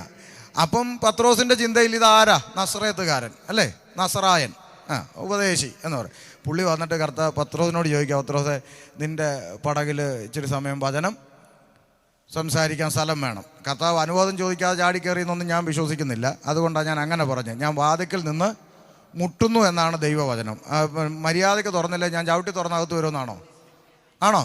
അല്ല. ആരെങ്കിലും തുറന്ന അപ്പോൾ അതൊരു അനുവാദത്തിൻ്റെ ലക്ഷണമാണ്. കർത്താവ് അനുവാദമില്ലാതെ ഓടിച്ചെന്ന് ചാടി കയറുന്ന ആളൊന്നും ആയിരുന്നില്ല. അപ്പോൾ അതുകൊണ്ടാണ് ഞാൻ ആ ചിന്ത പറഞ്ഞ് ഒന്ന് വചനം പ്രസംഗം. അപ്പം നോക്കെ, ഈ പടകിനെ വേദപുസ്തകത്തിൽ പലയിടത്തും കുടുംബത്തോട് എന്ത് ചെയ്തിട്ടുണ്ട്? ഉപമിച്ചിട്ടുണ്ട്. ഒരു കുടുംബജീവിതം, ഒരു പടക് എന്ന നിലയിൽ നമുക്ക് കാണാനായിട്ട് സാധിക്കുന്നുണ്ട്. അപ്പം ഞാനിങ്ങനെ ചിന്തിക്കുക, രാത്രി മുഴുവൻ അധ്വാനിച്ചിട്ട് നത്തോലി പോലും കിട്ടാതെ എന്ത് ചെയ്യുമെന്ന് ഓർത്ത് നിൽക്കുന്നവൻ്റെ അടുത്ത് ഉപദേശി വന്നിട്ട് ചോദിക്കുകയാണ്, വീട്ടിലൊരു പ്രാർത്ഥന എന്നതുപോലെയാണ് ഈ സംഭവം. അപ്പം എൻ്റെ ചിന്തയെ പറഞ്ഞാൽ പൗലോസ് 2 മറുപടി, പത്രോസിന് വേണ്ട 2 മറുപടി പറയാം. ഒന്നുകിൽ പിന്നെ ഇങ്ങനെ പറയാം, എന്താ ഉപദേശി, മനുഷ്യൻ ഇവിടെ രാത്രി മൊത്തം കഷ്ടപ്പെട്ടിട്ട് ഇവിടെ വീട്ടുകാരും എങ്ങനെയാണെന്ന് ചിന്തിച്ചോണ്ടിരിക്കും, അങ്ങേര് പ്രാർത്ഥന വെക്കാൻ കയ്യിൽ നിന്ന് മേടിക്കാൻ പോയെ എന്ന് വേണം ദേഷ്യപ്പെട്ട് പറയാം. അല്ലെങ്കിൽ നമ്മൾ പെന്തക്കോസുകാർ പറയുന്ന പോലെ ഇച്ചിരി സോഫ്റ്റായിട്ട് പറയാം, പാസ്റ്ററെ നമുക്ക് പ്രാർത്ഥന വെക്കാം, പക്ഷേ ഇപ്പം വേണ്ട. അതെന്നാ, ഒരു ചാകര വരട്ടെ, ഒരു ചാകര വരും പാസ്റ്റർ, ഒരു ചാകര വരട്ടെ. ഒന്നുമില്ലേലും വരുന്നവർക്ക് ഒരു ഗ്ലാസ്, എന്താ ആരും മിണ്ടാത്ത, ഒരു ഗ്ലാസ് ചായ എങ്കിലും കൊടുക്കുക. അപ്പോൾ അതൊക്കെ ആവട്ടെ, എന്നിട്ട് നമുക്ക് വീട്ടിൽ പ്രാർത്ഥന. ആയുസിലോട്ട് ആവത്തുമില്ല, ഇല്ല, ഉണ്ടായിട്ട് ചെയ്യാനിരിക്കുക, ഉണ്ടാകത്തുമില്ല, നടക്കത്തുമില്ല. പക്ഷെ ഒരു കാര്യം നിങ്ങൾ ശ്രദ്ധിച്ചേ, ശൂന്യമായ പടക വചനം പ്രസംഗിക്കാൻ വിട്ടുകൊടുത്തേ. നമ്മുടെ പ്രതിസന്ധിയുടെ നടുവിലാണ് നമ്മുടെ ഭവനത്തിൽ ദൈവവചനം വെളിപ്പെടേണ്ടത്. ശൂന്യത മാറി പടക് നിറഞ്ഞ കണ്ടോ? ശൂന്യമായിരുന്ന പടക് വചനം പ്രസംഗിക്കാൻ വിട്ടുകൊടുത്തു. അത് നിങ്ങൾക്ക് അറിയുന്ന വിഷയമാണ്ട് അങ്ങോട്ട് പോകുന്നില്ല, ഒരു പോയിന്റ് പറയാനാ. അങ്ങനെ വചനം ഉപദേശിച്ച് തീർന്നപ്പോൾ, സംസാരിച്ച് തീർന്നപ്പോഴെന്നാണ് അവിടെ എഴുതിയിരിക്കുന്നത്. സംസാരിച്ച് തീർന്നപ്പോൾ ശിമോനോട് ആഴത്തിലേക്ക് വലയിറക്കാൻ പറഞ്ഞു. അവൻ പോയി വല വീശി പെരുത്ത മീൻകൂട്ടം അകപ്പെട്ട് വല കീറാറായി. അവൻ അടുത്തുള്ള പടകിലുള്ള ആളുകളെ കൂടെ വന്ന് സഹായിപ്പാൻ മാടി വിളിച്ചു. അവരെല്ലാം വന്ന് പടക് മുങ്ങുമാറാകോളം വേണ്ടുവോളം നിറച്ചു. അടുത്ത വാക്ക് നിങ്ങളൊന്ന് ശ്രദ്ധിച്ചേ. ലൂക്കോസിൻ്റെ സുവിശേഷം 5-ാം അധ്യായം വായിച്ചേ. അവരടുത്തുള്ള പടകുകളിലുള്ള ആൾക്കാരെ കൂടെ മാടി വിളിച്ചു. അവർ വന്ന് പടക് 2 പൊങ്ങുമാറാകുവോളം വേണ്ടുവോളം നിറച്ചു. അതിൻ്റെ അടുത്ത വാക്കാണ് ഞാൻ പറഞ്ഞ വായിക്കാൻ. ശിമോൻ പത്രോസ് അത് കണ്ടിട്ട് യേശുവിൻ്റെ കാൽക്കൽ വീണു. നിൽക്കട്ടെ, ഒന്ന് ശ്രദ്ധിച്ചേ. ഞാൻ ഇച്ചിരി നേരം ഈ പത്രോസിൻ്റെ സ്ഥാനത്ത് നമ്മുടെ ജിജോ ബ്രദറിനെ നിർത്താൻ പോവാം. ഈ പേര് പുള്ളിയുടെ അറിയുന്നതുകൊണ്ടായി എന്ത് പറഞ്ഞാലും പുള്ളിയെ ഉദാഹരണം എടുക്കുന്നത്. വിരോധമൊന്നും ഉള്ളതുകൊണ്ടല്ല, പേരറിയാം. അപ്പോൾ അതുകൊണ്ടാണ്. ശ്രദ്ധിച്ചേ. പത്രോസിൻ്റെ സ്ഥാനത്ത് ജിജോ ബ്രദർ നിർത്തുക. സത്യസന്ധമായ മറുപടി പറയണം. രാത്രി മുഴുവൻ അധ്വാനിച്ചിട്ട് നത്തോല് പോലും കിട്ടിയില്ല. ഹൃദയം ഭാരപ്പെട്ട് വല്ലാണ്ടിരിക്കുന്ന ഒരവസ്ഥയിൽ ഉപദേശി വന്നു പ്രാർത്ഥിച്ച് നത്തോല് പോലും ഇല്ലാത്ത പടകിൽ നെമ്മീൻചൂര കിടന്ന് പെട്ടയ്ക്കുന്നു, അല്ലേ? ചാകര നിറഞ്ഞ് വെള്ളം നിറഞ്ഞിങ്ങനെ ഇരിക്കുന്നു. അപ്പോൾ ആളുകളെല്ലാം അവരെല്ലാം വാരി വലിച്ച് നിറയ്ക്കാൻ എല്ലാവരും ഓടിക്കൂടി ഇങ്ങനെ നിൽക്കുക. സത്യസന്ധമായി പറ, മലയാളി എന്ന നിലയിലും മനുഷ്യൻ എന്ന നിലയിലും ജിജോ ബ്രദറെ എങ്ങോട്ട് വീഴും? എങ്ങോട്ട് ആരാ പറഞ്ഞു? മീൻ്റെ നെഞ്ചത്തോട്ട് അല്ലേ? അങ്ങോട്ട് അല്ലേ? എവിടാ പത്രോസ് വീണേ? ലഭിച്ച നന്മയുടെ പുറത്തല്ല വീണേ, അത് തന്നവന്റെ കാൽക്കൽ വീണു. മനസ്സിലായോ? അത് ലഭിച്ച നന്മയുടെ പുറത്തല്ല വീണത്, അത് തന്നവന്റെ കാൽക്കൽ വീണു. എന്താ കാര്യം എന്നറിയോ? ഇത് കിട്ടുന്നതിന് മുമ്പ് എന്തായിരുന്നെന്ന് തലച്ചോറിനകത്തുള്ളത് കൊണ്ടാണ്. മനസ്സിലായോ?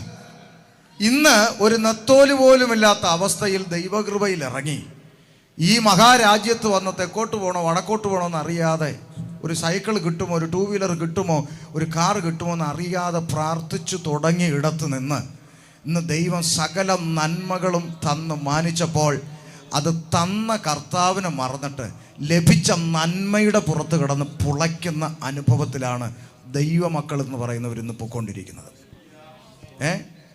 ഒരു നത്തോലി ഇല്ലായിരുന്നു, ഇപ്പോൾ നെമ്മേഞ്ചൂര കിട്ടി. സ്ഥിതിയൊക്കെ മാറിയപ്പോൾ ഇപ്പോൾ പ്രാർത്ഥനയ്ക്ക് വരാൻ സമയമില്ല. എങ്ങനെയുണ്ട്? മുമ്പത്തെ അവസ്ഥ എന്താണെന്ന് ചിന്തിച്ച്. നാട്ടിലും ചില മലയാളികളുണ്ട്, പാസ്റ്റർ 1 സെൻറ്റ് ഭൂമി പോലും ഇല്ല, പ്രാർത്ഥിക്കണം ചാവുക എന്നും പറഞ്ഞു വന്നത്. അപ്പോൾ പാസ്റ്റർ ഉപവസിച്ച് സഭ ഉപവസിച്ച് കരഞ്ഞ് പ്രാർത്ഥിച്ച് 1 സെൻറ്റ് വസ്തു ഇല്ലാത്തവന് 1 ഏക്കർ റബ്ബർ കൊടുത്തു. ഇപ്പം പുള്ളിക്ക് ഉപവാസ പ്രാർത്ഥനയ്ക്ക് വരാൻ സമയമില്ല, വെട്ടാൻ പോകണമെന്ന്. ഒന്ന് മനസ്സിലാക്കാൻ വേണ്ടി പറയാ കേട്ടോ. ഇത് ചിന്തയുടെ ഭാഗമല്ല, കയറി വന്നതുകൊണ്ട് പറഞ്ഞതാ. ചിലപ്പോൾ ആർക്കെങ്കിലും വേണ്ടിയിട്ടാണെങ്കിലോ. ഇവിടെ മനസ്സിലായിക്കോണം, ഇവിടെ വന്ന നാൾ ഇടയ്ക്കിടയ്ക്ക് ഓർക്കണം. അത് തന്ന സകല നന്മയും തന്ന ദൈവത്തെ മറക്കരുത്. Praise the Lord. അപ്പോൾ മനുഷ്യൻ്റെ ചിന്തയാണ് ഞാൻ പറഞ്ഞത്. ഭൗതികമായ ചിന്തയാണെങ്കിൽ പത്രോസ് വീഴേണ്ടത് പടകിലേക്കാണ്. പക്ഷെ അത് തന്ന ദൈവത്തിൻ്റെ കാൽക്കിലേക്ക് വീണു. ഈ മനോഭാവം ദൈവ കുഞ്ഞുങ്ങൾക്കുണ്ടായിരിക്കണം. ലഭിച്ച നന്മ സെക്കൻഡറിയാ, അതവിടെ കിടക്കട്ടെ. അത് തന്ന കർത്താവാണ് നമുക്ക് 1-ാം സ്ഥാനം. നമുക്ക് ലഭിച്ചതല്ലാതെ ഒന്നുമില്ല. അതുകൊണ്ട് ജഡത്തിൻ്റെ ചിന്ത മരണം, ആത്മാവിൻ്റെ ചിന്ത നിത്യജീവൻ. ഇത് പറഞ്ഞു വന്നിട്ടാണ് റോമാ സഭയോട് പറയുന്നത്, നിങ്ങൾ പിന്നെയും ഭയപ്പെടേണ്ടതിന് ദാസ്യത്തിൻ്റെ ആത്മാവിനെയല്ല പുത്രത്വത്തിൻ്റെ ആത്മാവിനെയാണ് പ്രാപിച്ചത്. അപ്പോൾ ദൈവവചനം നമ്മളോട്, വിശുദ്ധന്മാരോട് ആവശ്യപ്പെട്ടത്, നിങ്ങൾ എന്ത് ചെയ്യരുത്? ഭയപ്പെടരുത്. പല നിലയിലുള്ള ഭയമാണ് ദൈവമക്കളെ ഇന്ന് ഭരിക്കുന്നത്. യോബിൻ്റെ പുസ്തകം 3-ാം അധ്യായം 25-ാം വാക്യത്തിൽ പറയുന്ന വേദഭാഗം ഒന്ന് ശ്രദ്ധിച്ചാട്ടെ. യോബിൻ്റെ പുസ്തകം 3:25.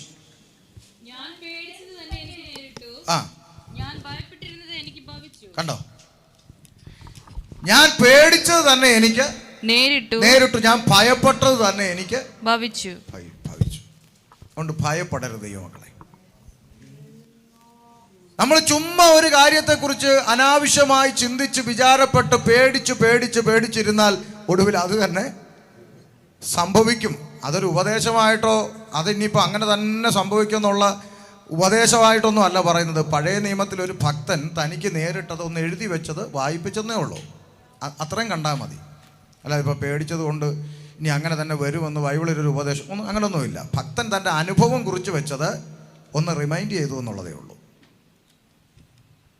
അപ്പൊ യോ പറയാം, ഞാൻ പേടിച്ചത് എനിക്ക് നേരിട്ടു, ഞാൻ ഭയപ്പെട്ടത് എനിക്ക് ഭവിച്ചു. അതുകൊണ്ട് ദൈവസഭയോട് പരിശുദ്ധാത്മാവ് പറയാണ്, നിങ്ങൾ എന്ത് ചെയ്യരുത്, ഭയപ്പെടരുത്. ദൈവമക്കളെ, വിവിധ ഭയമാണ് നമ്മളെ ഭരിച്ചുകൊണ്ടിരിക്കുന്നത്. നമ്മൾ ഭയപ്പെടരുത്. എന്തൊക്കെ നമ്മൾ ഭയപ്പെടരുത്? സങ്കീർത്തനം 91:5 ഒന്ന് വായിച്ചാട്ടെ. സങ്കീർത്തനം 91:5.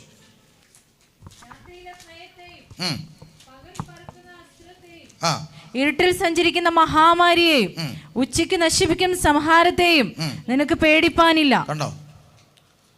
രാത്രിയിലെ ഭയത്തെയും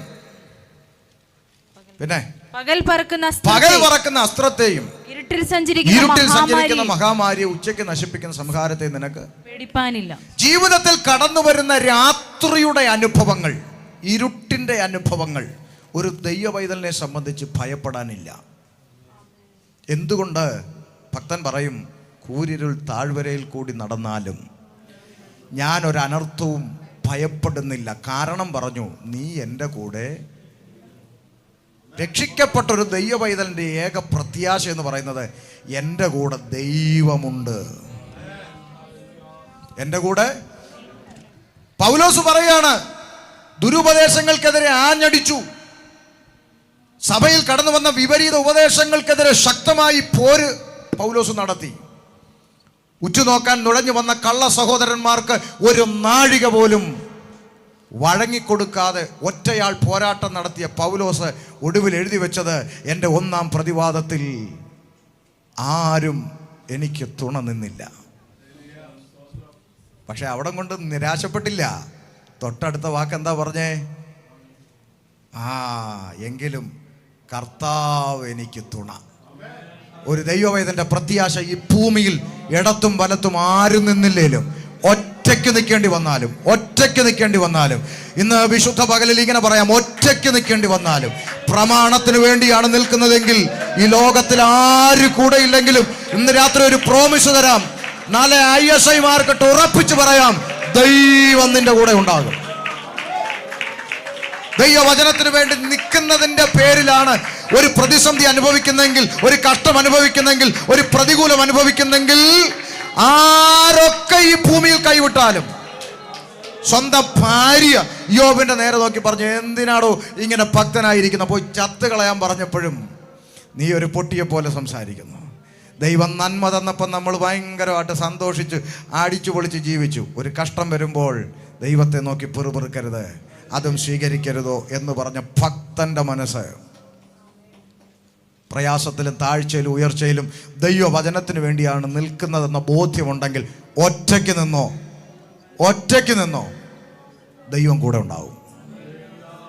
ഹല്ലേലൂയ. ആരൊക്കെ കൈവിടട്ടെ. ഒരു കാര്യം ദൈവവചനപ്രകാരം, പാസ്റ്ററെ ദൈവവചനപ്രകാരം ഇത് തെറ്റാണ്, ഇത് വചനവിരുദ്ധമാണ്, ഇത് നമ്മൾ ചെയ്യുന്നത് യോഗ്യമല്ല എന്ന് പറഞ്ഞപ്പോൾ സഭ മുഴുവൻ തിരിഞ്ഞിട്ട് ആ പറഞ്ഞയാളെ മഹാഭാവിയാക്കുന്ന ചിത്രമാണ് ഇന്ന് കേരളത്തിലെ പെന്തക്കോസ്ത് സഭകളിൽ കണ്ടുകൊണ്ടിരിക്കുന്നത്. ഒരുത്തൻ തെറ്റാന്ന് പറഞ്ഞാൽ ആ പറയുന്നവൻ പിന്നെ മഹാഭാവിയായി, അവൻ കൊള്ളരുതാത്തവനായി, അവൻ ഒറ്റപ്പെട്ടവനായി, അവനെ പിന്നെ വേണ്ട. പക്ഷെ ഒരു കാര്യം മനസ്സിലാക്കിക്കോണം, ഞാൻ എൻ്റെ ദൈവത്തിന് വേണ്ടിയാണ് സംസാരിച്ചത് എന്ന ബോധ്യം ഹൃദയത്തിൻ്റെ അകത്തുണ്ടെങ്കിൽ ആരൊക്കെ കൈവിട്ടെന്ന് പറഞ്ഞാലും സ്വർഗത്തിലെ ദൈവം ഒറ്റപ്പെട്ടവൻ്റെ കൂടെ നിൽക്കും. ഒരു ദൈവദാസൻ, ഒരു അനുഭവം പറയാം. ഒരു ദൈവദാസൻ ഒരു നാട്ടിൽ, ഒരു പാവപ്പെട്ട, വലിയ ഡിഗ്രി ഒന്നുമില്ല, വലിയ വിദ്യാഭ്യാസമൊന്നുമില്ല, TV-യിലും ഫ്ലെക്സിലൊന്നുമില്ല, പാവപ്പെട്ടവൻ വന്നൊരു വീട് വാടകയ്ക്കെടുത്ത് സഭ തുടങ്ങി. പ്രാർത്ഥിച്ചു. ദൈവം വലിയ കാര്യങ്ങൾ അവിടെ ചെയ്യാൻ തുടങ്ങി. അവിടെ ആത്മാക്കൾ വന്നു, അനേക വിശ്വാസികൾ വന്നു കയറി. വിശ്വാസികളൊക്കെ വന്നു, സഭയുടെ ലെവല് മാറി, അത്യാവശ്യം നല്ല നിലയിലായി. ഒത്തിരി ആളുകൾ വന്നുകൂടി ദൈവത്തെ ആരാധിക്കാൻ വന്നപ്പോൾ ചില ഉദ്യോഗസ്ഥന്മാരൊക്കെ വന്നു. അവിടെ നല്ല ഉദ്യോഗസ്ഥന്മാർ, സർക്കാർ ഉദ്യോഗസ്ഥന്മാർ, ജോലിക്കാരൊക്കെ നല്ല നല്ല ആളുകളൊക്കെ വന്നു. സഭ ഒന്ന് ഡെവലപ്പായി വന്നപ്പോൾ അവരെല്ലാം കൂടെ കമ്മിറ്റി രൂപീകരിച്ചിട്ട് പറഞ്ഞു, ഇത്രയും കാലമായില്ലേ നമുക്ക് ഈ പാസ്റ്റർ, പുള്ളിക്ക് വലിയ ജ്ഞാനമൊന്നും ഇല്ല, വലിയ ഡിഗ്രി ഒന്നുമില്ല, പുള്ളിക്ക് ഇംഗ്ലീഷ് ബൈബിളൊന്നും കൈകാര്യം ചെയ്യാനും അറിയത്തില്ല. ഇപ്പോൾ സ്റ്റാൻഡേർഡ് കൂടിയപ്പോൾ പറഞ്ഞു ഈ പാസ്റ്റർ വേണ്ട. അവസാനം പുള്ളിയോട് പറഞ്ഞു, ഇവിടുന്ന് മാറണം, ഞങ്ങൾക്ക് വേറെ പാസ്റ്ററെ ആക്കണമെന്ന് പറഞ്ഞു. നോക്കണം, ആ ദേശത്ത് വന്ന് അടി കൊണ്ടത് ആ പുള്ളിയാണ്, BJP-കാരുടെ തല്ലുകൊണ്ടത് ആ പുള്ളിയാണ്. എന്തെല്ലാം പ്രതികൂലം അനുഭവിച്ച്, കഴിക്കാൻ ആഹാരമില്ലാതിരുന്നിട്ട് ഉപവസിച്ച് 4 തവണ 40 ഇരുന്നു, ഉണങ്ങി പ്രാർത്ഥിച്ച് നേടിയ സഭയാണ്. ആമേൻ. പുള്ളി പറഞ്ഞു ഓക്കെ ഞാൻ പൊക്കോളാം എന്ന് പറഞ്ഞു. പുള്ളി ആ ആലയത്തിൽ നിന്നിറങ്ങി ഗേറ്റിൻ്റെ അവിടെ വെളിയിലോട്ട് ഇറങ്ങിയിട്ട് ഒരു വട്ടം കൂടെ തിരിഞ്ഞ് നോക്കിയിട്ട് പുള്ളിയുടെ കണ്ണ് നിറഞ്ഞിട്ട് പുള്ളി ആ ഗേറ്റിൻ്റെ അവിടെ നിന്നുകൊണ്ട്, എന്നാലും എൻ്റെ കർത്താവേ, ഇത്രയധികം കഷ്ടപ്പെട്ടിട്ട് എന്നെ കറിവേപ്പില പോലെ എടുത്ത് കളഞ്ഞോ എന്ന് ചോദിക്കയിൽ പരിശുദ്ധാത്മാവ് തന്നോട് ഇടപെടുക. എടാ, അവരെന്നെ എപ്പോഴേ പുറത്താക്കി, അവരെന്നെ എപ്പോഴേ പുറത്താക്കി, ഞാനില്ലാത്തടത്ത് നിനക്ക് ഇരിക്കണമെന്ന് ചോദിച്ചപ്പോൾ പുള്ളി സന്തോഷത്തോടെ സ്വോത്രം പാടിപ്പോയെന്ന്. ഇന്ന് അനേക സഭകളിൽ കമ്മിറ്റിയുണ്ട്, കർത്താവില്ല. ഉണ്ടെന്നാരും പ്രതീക്ഷിക്കണ്ട. അനേക സഭകളിൽ കർത്താവില്ല, കമ്മിറ്റിയുണ്ട്. എന്നാൽ ഇന്ന് രാവിലെ ഇങ്ങനെ പറയാം, ദൈവവചനത്തിന് വേണ്ടി ഒറ്റയ്ക്കാണെങ്കിലും തൻ്റെ അടുത്തോടെ നിൽക്ക്. ഞാൻ ദൈവിക കൽപ്പനയ്ക്ക് വേണ്ടിയാണ് നിന്നത്, വചനത്തിന് വേണ്ടിയാണ് ജീവിക്കുന്നത്. വചനവിരുദ്ധമായ കാര്യത്തിന് ഞാൻ കൈയടിക്കില്ല. വക്രതയുള്ളവനോട് ഞാൻ എതിർത്ത് നിൽക്കുന്നു, ക്രമം കെട്ടവരോട് ഞാൻ അകന്നിരിക്കുന്നു. അതുകൊണ്ട് പ്രമാണത്തിന് വേണ്ടി നിൽക്കുന്നിടത്തോളം ഒറ്റയ്ക്കായിരുന്നാലും, കൂരിരുളിൻ്റെ താഴ്വര എൻ്റെ ജീവിതത്തിലേക്ക് കടന്നു വന്നാലും എൻ്റെ തലമുറ അത് കണ്ടു പഠിക്കട്ടെ. എൻ്റെ അപ്പൻ, എൻ്റെ അമ്മ, എൻ്റെ സഹോദരങ്ങൾ വചനത്തിനു വേണ്ടി നിന്നതുകൊണ്ടാണ് ഈ പ്രതിസന്ധി അവരനുഭവിക്കുന്നതെന്ന് എൻ്റെ തലമുറ കണ്ടുപഠിക്കട്ടെ. അവരും ദൈവവചനത്തിന്റെ പ്രമാണത്തിന് വേണ്ടി നിൽക്കട്ടെ. ഹല്ലേലൂയ. ഒറ്റയ്ക്ക് നിൽക്കണം, ഭയപ്പെടരുതെന്ന്. കൂരിരുളിൻ്റെ അനുഭവം ജീവിതത്തിൽ കടന്നു വരും, ഭയപ്പെടരുത്. ഇനി ഒരു കാര്യം കൂടെ ഞാൻ നിങ്ങളോട് പറയാം, സമയത്തിൻ്റെ പരിമിതി കൊണ്ട് വിശദീകരിക്കുന്നില്ല. ഒരു കാര്യം പറയാം, പഴയ നിയമത്തിലെ ഏതൊരു ഭക്തന്മാരുടെയും ജീവിതം നിങ്ങൾ എടുത്തു നോക്ക്. സകല ഭക്തന്മാരോടും ദൈവം സംസാരിക്കാൻ ഇറങ്ങിയിട്ടുള്ളത് സൂര്യൻ അസ്തമിച്ച ശേഷമാണ്, രാത്രിയുടെ യാമങ്ങളിൽ. ഒന്നുകൂടെ തെളിയിച്ചു പറഞ്ഞാൽ, യാക്കോബ് എവിടെയായിരുന്നു? യാബോക്ക് കടവിൽ. തൻ്റെ ഭാര്യ, തനിക്കുള്ള നന്മ, കന്നുകാലികൾ, സമ്പത്ത്, ആ തനിക്കുള്ളതൊക്കെയും എന്നാണ് പദം, തനിക്കുള്ളതൊക്കെയും അക്കരെ നിർത്തി താൻ ഒറ്റയ്ക്ക് ശേഷിച്ചു. എന്നിട്ട് എഴുതിയിരിക്കുന്നത് ഒരു രാത്രി മുഴുവൻ ദൈവത്തോട് മല്ലു പിടിച്ചു. ചില ആളുകൾ വിചാരിച്ചിരിക്കുന്നത് ദൂതനുമായിട്ട് റെസ്ലിംഗ് നടത്തിയെന്നാണ് ചിലർ വിചാരിച്ചിരിക്കുന്നത്. റെസ്ലിംഗ് ഒന്നുമല്ല. ഹോശയ പ്രവാചകൻ അതിൻ്റെ ഇണവാക്യം അപ്പുറത്ത് എഴുതി വെച്ചു, അവൻ കരഞ്ഞ് അവനെ തോൽപ്പിച്ചു. നമ്മുടെ നാട്ടിൽ മലയാളികൾ പറയുന്നൊരു പദമുണ്ട്, എടാ ആണുങ്ങൾ കരയരുതെന്ന്, അല്ലേ? നാട്ടിലെ അമ്മമാർ പറയും, എടാ നാണക്കേട, ആണുങ്ങൾ കരയരുതെന്ന്. ഇവിടെ ആണൊരുത്തൻ ഒരു രാത്രി മുഴുവൻ കരഞ്ഞു, നീ എന്നെ അനുഗ്രഹിച്ചിട്ടല്ലാതെ ഞാൻ നിന്നെ വിടത്തില്ലെന്ന്. ആണൊരുത്തൻ ഒരു രാത്രി മുഴുവൻ എന്നെ കരഞ്ഞപ്പോൾ സ്വർഗത്തിന് കണ്ണു മറച്ചു പോകാൻ കഴിഞ്ഞില്ലെന്ന്. അതുകൊണ്ട് ഒറ്റയ്ക്കായിരുന്നാലും കരച്ചിലിന്റെ മുമ്പിൽ, കണ്ണുനീരിന്റെ മുമ്പിൽ ഒറ്റപ്പെട്ടിരിക്കുന്നവന്റെ അടുത്ത് ഇറങ്ങി വരുന്ന ഒരു ദൈവമുണ്ടെങ്കിൽ ഇന്ന് രാത്രി, ഈ രാവിലെ ഞാൻ ഇങ്ങനെ പറയാം, ഭയപ്പെടരുത്. രാത്രിയിലെ ഭയമരുത്, പകൽ വരുന്ന അസ്ത്രത്തെ ഭയക്കരുത്, ഇരുട്ടിൽ സഞ്ചരിക്കുന്ന മഹാമാരിയെ ഭയപ്പെടരുത്. അതിന്റെ ഒറ്റ കാരണമേ ഉള്ളൂ, ദൈവം എൻ്റെ കൂടെ ഉണ്ടെന്നുള്ള ബോധ്യം. സ്തോത്രം.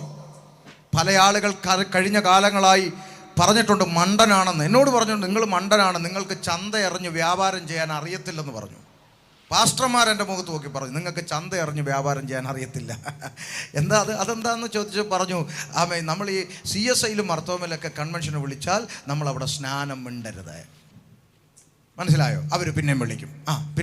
പിന്നെ ഈ ബ്രദറുകാരുടെ അടുക്ക ചെന്നാൽ നമ്മൾ വലിയ ബഹളമൊന്നും ഇല്ലാതെ ശാന്തമായി വചനം അങ്ങോട്ട് കൊടുക്കണം. പിന്നെ പെന്തക്കോസുകാരുടെ ഇടയിൽ ചെന്നാൽ നമ്മൾ ഉണർവിൻ്റെ മെസ്സേജ് അങ്ങോട്ട് അടിച്ചു വിടണം, സ്പ്രിങ് നിർത്തണം. ഇങ്ങനെ തരം അനുസരിച്ച് വ്യാപാരം ചെയ്താൽ കുറേ കാലം കൂടെ നിൽക്കാം. ഞാൻ പറഞ്ഞു, ഞാൻ ചന്തയിലല്ല, ദൈവസന്നിധിയിലാണ് കർത്താവിനെ പ്രസംഗിക്കുന്നത്. മനസ്സിലായോ? ആമേൻ. നോക്ക്, ദൈവത്തിന് വേണ്ടിയാണ് നിൽക്കുന്നതെന്ന ബോധ്യമുണ്ടെങ്കിൽ നമ്മളെ പുലർത്താൻ നമ്മുടെ ദൈവം വിശ്വസ്തനാണ്, മതിയായവനാണ്. ഒറ്റയ്ക്ക് നിന്നാലും പ്രമാണത്തിന് വേണ്ടി നിൽക്കണം. ഇന്ന് രാവിലെ ഞാൻ ഭയപ്പെടരുത്. 2 അപ്പോസ്തലപ്രവൃത്തി 18:9. 18:9 വായിച്ചോ. ഇനി എന്ത് ഭയപ്പെടരുത്. രാത്രിയിൽ കർത്താവ് ദർശനത്തിൽ പൗലോസിനോട്, നീ ഭയപ്പെടാതെ പ്രസംഗിക്ക, മിണ്ടാതിരിക്കരുത്, ഞാൻ നിന്നോട് കൂടെ ഉണ്ട്, ആരും നിന്നെ കയ്യേറ്റം ചെയ്ത് ദോഷപ്പെടുത്തുകയില്ല, ഈ പട്ടണത്തിൽ എനിക്ക് വളരെ ജനമുണ്ട് എന്ന് അരുളി ചെയ്തു. നീ ഭയപ്പെടാതെ പ്രസംഗിക്ക, മിണ്ടാതിരിക്കരുത്. ദൈവം നിന്റെ ഹൃദയത്തിന്റെ അകത്തൊരു ആലോചന പറയാൻ ഏൽപ്പിച്ചിട്ടുണ്ടെങ്കിൽ ഏത് തമ്പുരാന്റെ മുഖത്ത് നോക്കിയും അത് പറയാൻ ഭയപ്പെടരുത്. ആമേൻ. ഏത് രാജാവിന്റെ മുഖത്ത് നോക്കിയും ദൈവം നിന്റെ അടുത്ത് ആലോചന തന്നിട്ടുണ്ടെങ്കിൽ അത് പറയാൻ ഭയപ്പെടരുത്.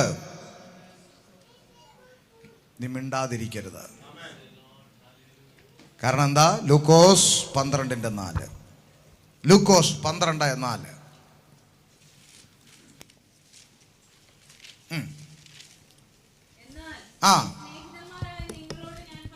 കർത്താവ് പറയാ എന്താ? ദേഹത്തെ കൊന്നിട്ട് പിന്നെ അധികമായി ഒന്നും ചെയ്യാൻ കഴിയാത്തവരെ ഭയപ്പെടേണ്ട. നീ പ്രസംഗിക്കാൻ ഭയപ്പെടണ്ട. എന്താ? നിന്റെ ചുറ്റുവട്ടത്ത് നിൽക്കുന്ന സകല ആളുകൾക്കും പരമാവധി ചെയ്യാൻ കഴിയുന്നത് ഈ ദേഹത്തെ നശിപ്പിക്കുക എന്നുള്ളതാ.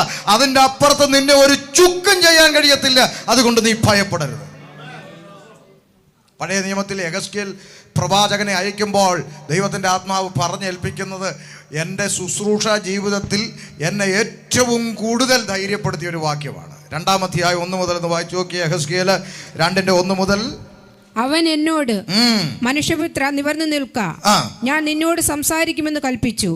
അവൻ എന്നോട് സംസാരിച്ചപ്പോൾ ആത്മാവ് എന്നിൽ വന്ന് എന്നെ നിവർന്നു നിൽക്കുമാറാക്കി. അവൻ എന്നോട് സംസാരിക്കുന്നത് ഞാൻ കേട്ടു.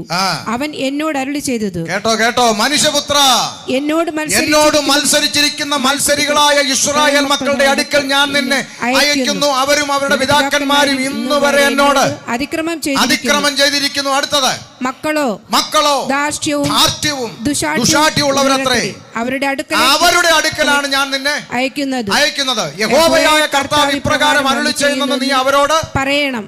അടുത്തത്, കേട്ടാലും കേൾക്കാഞ്ഞാലും അവർ മത്സരഗൃഹമല്ലോ. അടുത്ത വാക്ക്, തങ്ങളുടെ ഇടയിൽ ഒരു പ്രവാചകൻ ഉണ്ടായിരുന്നു എന്ന് അവർ അറിയണം. ആ ജനത്തിന്റെ ഇടയിൽ ഒരു പ്രവാചകൻ ഉണ്ടായിരുന്നു എന്ന് അവർ അറിയണം. ഈ വാക്ക് നിങ്ങൾ മനസ്സിലിട്ടോണേ. ജനത്തിന്റെ ഇടയിൽ ദൈവം അയച്ച ഒരു പ്രവാചകൻ ഉണ്ടെന്ന് ജനം അറിയണം. അതിനെന്ത് ചെയ്യണം എന്ന് നമുക്ക് പിന്നാലെ കാണാം. തൽക്കാലം ഇത് മനസ്സിലിട്ടോ, പ്രവാചകൻ ഉണ്ടെന്ന് അറിയണം. അടുത്തത്, നീയോ മനുഷ്യപുത്ര അവരെ പേടിക്കരുത്. നീ മനുഷ്യരെ പേടിക്കരുത്. പറക്കാരെയും മുള്ളും നിന്റെ അരികെ ഉണ്ടായിരുന്നാലും, കുത്തുന്ന മുള്ളും പറക്കാരെയും നിന്റെ അരികിൽ ഉണ്ടായിരുന്നാലും, തേളുകളുടെ ഇടയിൽ നീ പാർത്താലും അവരുടെ വാക്ക് പേടിക്കരുത്. അവരുടെ വാക്ക് നീ പേടിക്കരുത്. ദൈവത്തിന്റെ അരുളപ്പാട് ഏത് തമ്പുരാന്റെ മുമ്പിൽ അറിയിക്കാനും ഭയപ്പെടരുത്. അടുത്തത്, അവർ മത്സരഗൃഹമല്ലോ, നീ അവരുടെ വാക്ക് പേടിക്കരുത്. പിന്നെയും പറയുന്നു, നീ അവരുടെ വാക്ക് പേടിക്കരുത്. അവരുടെ നോട്ടം കണ്ട് ഭ്രമിക്കുകയും അരുത്. ചില ഉപദേശങ്ങളൊക്കെ ദൈവസഭയിലോട്ട് പറയുമ്പോൾ ചില കമ്മിറ്റിക്കാരൊക്കെ അവിടെ ഇരുന്നുകൊണ്ട് ഇങ്ങനെ കണ്ണുരുട്ടും. നീ കണ്ണുരുട്ടിയാ ഇവിടെ ഒരു ചുക്കും. അവരുടെ നോട്ടം കണ്ട് ഭ്രമിക്കരുത്. ഇതൊക്കെ എന്നെ ശുശ്രൂഷയിൽ ഇറക്കിയപ്പം ബലപ്പെടുത്തിയ വചനമാണ്. ചിലരൊക്കെ നിന്നെ എന്ത് ചെയ്യും? കണ്ണും തള്ളി നോക്കും. അതൊന്നും കണ്ട എന്ത് ചെയ്യരുത്? പേടിക്കരുത്. അവരുടെ നോട്ടം കണ്ട് ഭ്രമിക്കുകയും അരുത്. അടുത്തത്, അവർ കേട്ടാലും കേൾക്കാഞ്ഞാലും നീ എന്റെ വചനങ്ങളെ അവരോട് പ്രസ്താവിക്കണം. ഇനി നിങ്ങളൊന്ന് ശ്രദ്ധിച്ചേ. തങ്ങളുടെ ഇടയിൽ ഒരു പ്രവാചകൻ ഉണ്ടായിരുന്നു എന്ന് അവർ അറിയേണ്ടതിന് നീ എന്റെ വചനങ്ങളെ അവരോട് പ്രസ്താവിക്കണം. അപ്പോൾ ആരാ പ്രവാചകൻ? ദൈവത്തിന്റെ അരുളപ്പാട് ജനത്തോട് അറിയിക്കുന്നവനാണ് ദൈവവചന പ്രകാരം പ്രവാചകൻ. കണക്റ്റായോ? നീ എന്റെ വചനങ്ങളെ അവരോട് പ്രസ്താവിക്കണം. അവർ മഹാമത്സരികളല്ലോ. അടുത്തത്, നീയോ മനുഷ്യപുത്ര ഞാൻ നിന്നോട് സംസാരിക്കുന്നത് കേൾക്ക. നീ ആ മത്സരഗ്രഹം പോലെ മത്സരിക്കാനായിരിക്കരുത്. മതി. അവർ കേട്ടാലും അവർ കേൾക്കാഞ്ഞാലും അവരോട് വചനങ്ങളെ പ്രസ്താവിക്കാം. മതി. ഒരു കാര്യം നമ്മൾ മനസ്സിലാക്കണം. കർത്താവ് നമ്മളോട് പറയാൻ പറയുന്നത് പൊട്ടനെ പോലെ കയറി നിന്ന് നമ്മൾ പറയുന്നു. എൻ്റെ മുമ്പിലിരിക്കുന്നവരെല്ലാം ഇത് അനുസരിച്ചോണമെന്ന് നിർബന്ധം പിടിച്ചിട്ട് പ്രസംഗിക്കാൻ പറ്റത്തില്ല. പറഞ്ഞേക്കുക എന്നുള്ളതേ നമ്മുടെ ദൗത്യമുള്ളൂ. കേട്ടാലും കേട്ടില്ലേലും അവനവൻ ദൈവമായിട്ട് തീർത്തോണം. പക്ഷെ എനിക്കിത് അറിയത്തില്ലായിരുന്നു കർത്താവേ എന്ന് നാളെ ഒരുത്തനും പറയാനിടവരരുത്. അതുകൊണ്ട് പറഞ്ഞു കൊടുക്കണം. കേട്ടാലും കേൾക്കാഞ്ഞാലും നീ എൻ്റെ വായിൻ വചനങ്ങളെ അവരോട് പ്രസ്താവിക്കണം. അപ്പോൾ ഒന്ന്, രാത്രിയുടെ അനുഭവങ്ങളെ പേടിക്കരുത്, കൂരിരുളിൻ്റെ അനുഭവങ്ങളെ പേടിക്കരുത്. രണ്ട്, ദൈവത്തിൻ്റെ അരുളപ്പാട് പറയാൻ ഭയപ്പെടരുത്. മൂന്ന്, എബ്രായ ലേഖനം 2:15. എബ്രായർ 2:15 വേഗത്തിൽ. അധികാരിയായ പിശാചിനെ തന്റെ മരണത്താൽ നീക്കി ജീവപര്യന്തം മരണഭീതിയാൽ അടിമകളായിരുന്നവരെ ഒക്കെയും വിടുവിച്ചു. മരണഭയത്തിൽ നിന്ന് ദൈവം വിശുദ്ധന്മാരെ വിടുവിച്ചു. അതുകൊണ്ട് ഈ മരിക്കുമെന്ന് കേൾക്കുമ്പോൾ എന്ത് ചെയ്യരുത്? ഭയപ്പെടരുത് ദൈവമക്കളെ. ഇന്നല്ലെങ്കിൽ നാളെ കർത്താവ് വിളിച്ചാൽ പോണം. വീട്ടിൻ്റെ മുറ്റത്ത് ചുമ്മാ അങ്ങോട്ട് ഇറങ്ങി നിൽക്കുമ്പം തലയിൽ ഒരു തേങ്ങ വീണാലും എന്ത് ചെയ്യും? പോകും. ഇവിടെ തേങ്ങ ഇല്ലാത്തതുകൊണ്ട് ഭാഗ്യമല്ലേ, സ്തോത്രം. അപ്പോൾ ചിന്തിച്ചേ, നമ്മൾ ഈ ഹൈവേ കൂടെ 100, 110 എന്നും പറഞ്ഞ് അടിച്ചു വിട്ട് പോകുമ്പോൾ നമ്മുടെ കഴിവ് കൊണ്ടാണ്, ഞാൻ ഭയങ്കര എക്സ്പേർട്ട് ഡ്രൈവറാണെന്നൊക്കെ തോന്നിയോണ്ടാണോ നമ്മൾ ജീവനോട്ടിരിക്കുന്നത്? ഓപ്പോസിറ്റ് വരുന്ന ഏതെങ്കിലും ഒരു പാണ്ടിയുടെയോ ഏതെങ്കിലും ബംഗാളിയുടെയോ ഏതെങ്കിലും ഒരുത്തൻ ഒന്ന് തുമ്മിപ്പോയാൽ മതി അല്ലേ? നമ്മുടെ കഴിവും ശ്രദ്ധയെല്ലാം അവിടെ തീർന്നു. ഒരുത്തൻ്റെ കണ്ണയിൽ ഒരു പ്രാണി ഒന്ന് കുത്തിയാലും മതി, ഒരു പൊടിക്കാറ്റ് അവൻ്റെ കണ്ണിലോട്ട് അടിച്ചാലും മതി അല്ലേ? തീർന്നു. ഇതൊന്നും സംഭവിക്കാതെ ഈ പട്ടണത്തിൽ ഇത്രയും വർഷം എന്നെ നിങ്ങളെയൊക്കെ ഇവിടെ എവിടെയും പരിപാലിച്ച ദൈവം എൻ്റെ കൂടെ ഉണ്ടെന്നുള്ള ബോധ്യമുണ്ടെങ്കിൽ മരണകരമായ ഒന്നിനെയും നോക്കി ദൈവ കുഞ്ഞുങ്ങൾ ഭയപ്പെടരുത്. സ്തോത്രം. ഇനി ഒരു കാര്യം കൂടെ നിങ്ങളോട് ഞാൻ അല്പം കടുപ്പിച്ച് ആഴത്തി പറഞ്ഞു തരാം. ദൈവം നമ്മളെ വിളിച്ചതിൻ്റെ പിന്നിൽ ഓരോ വ്യക്തിക്കും വാഗ്ദത്തങ്ങൾ നൽകിയിട്ടുണ്ട്. പ്രവാചകൻ തലയെ കൈവച്ച് പറഞ്ഞ ദൂതൊന്നുമല്ല ഞാൻ പറയുന്നത്. നമ്മളോട് ദൈവം എന്ത് ചെയ്തിട്ടുണ്ട്? എല്ലാവരെയും വിളിച്ചതിൻ്റെ പിന്നിൽ ദൈവത്തിന് ഉദ്ദേശമുണ്ട്. ഞാൻ പറയാം, മരണത്തിലൂടെ പോയേച്ച് തിരിച്ചെഴുന്നേറ്റ് വന്ന് നിൽക്കുക ഞാൻ. എന്തുകൊണ്ടാണെന്ന് ചോദിച്ചാൽ, ഇനിയും ചില കവലകളിൽ ഞാൻ നിൽക്കേണ്ടത് ദൈവത്തിന് ആവശ്യമുണ്ട്. അല്ലാതെ പിന്നെ എന്നെ കൊണ്ട് വേറെ എന്ത് പ്രയോജനമാണ് ദൈവത്തിനുള്ളത്? ഇനിയും 10 പേരോട് സുവിശേഷം പറയാൻ കർത്താവിനൊരു കയ്യിൽ ഒരു ആയുധമായിട്ട് ദൈവത്തിന് എന്നെ ആവശ്യമുണ്ട്. കുറച്ചുകൂടെയൊക്കെ പറഞ്ഞേച്ച് പോകാം എന്ന് വിചാരിച്ചായിരിക്കും നിർത്തിയേക്കുന്നത്. ഒരാഴ്ചക്കുള്ളിൽ 2 സർജറിയും 2 അനസ്തേഷ്യയും കഴിഞ്ഞിട്ട് ഈ ആകപ്പാട് 65-70 കിലോ ഉള്ള ഞാൻ പെൻസിൽ പോലെയായി വല്ലാത്തൊരവസ്ഥയിൽ കിടന്നിട്ട് എഴുന്നേറ്റ് വന്ന് വീണ്ടും വചനവുമായിട്ട് നിൽക്കുന്നെങ്കിൽ ഉദ്ദേശമുണ്ട് ദൈവത്തിന്. അതുകൊണ്ട് ദൈവത്തിന് നമ്മളെക്കുറിച്ച് വാഗ്ദത്തങ്ങളുണ്ട്. അപ്പോസ്തലപ്രവൃത്തി 27:24. 27:24. പൗലോസേ ഭയപ്പെടരുത്, നീ കൈസരുടെ മുമ്പിൽ നിൽക്കേണ്ടതാകുന്നു. നിന്നോടുകൂടെ യാത്ര ചെയ്യുന്നവരെയൊക്കെയും ദൈവം നിനക്ക് ദാനം ചെയ്തിരിക്കുന്നു എന്ന് പറഞ്ഞു. കണ്ടോ?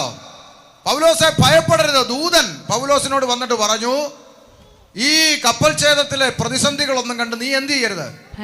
ഭയപ്പെടരുത്. കാരണം ഈ കപ്പൽ യാത്രയുടെ പ്രതികൂലം നിന്നെയും നിന്റെ കൂടെ ഉള്ളവരെയും തീർക്കത്തില്ല. നിന്നെ കുറിച്ചൊരു വാഗ്ദത്തമുണ്ട്. നീ എവിടെ നിൽക്കണം? കൈസരുടെ മുമ്പിൽ നിൽക്കണം. അത് സംഭവിക്കാതെ നീ ഈ ലോകത്ത് നിന്ന് പോകത്തില്ല. ഒരു ഇണവാക്യം കൂടെ തരാം. ലൂക്കോസ് 2-ാം 25-26.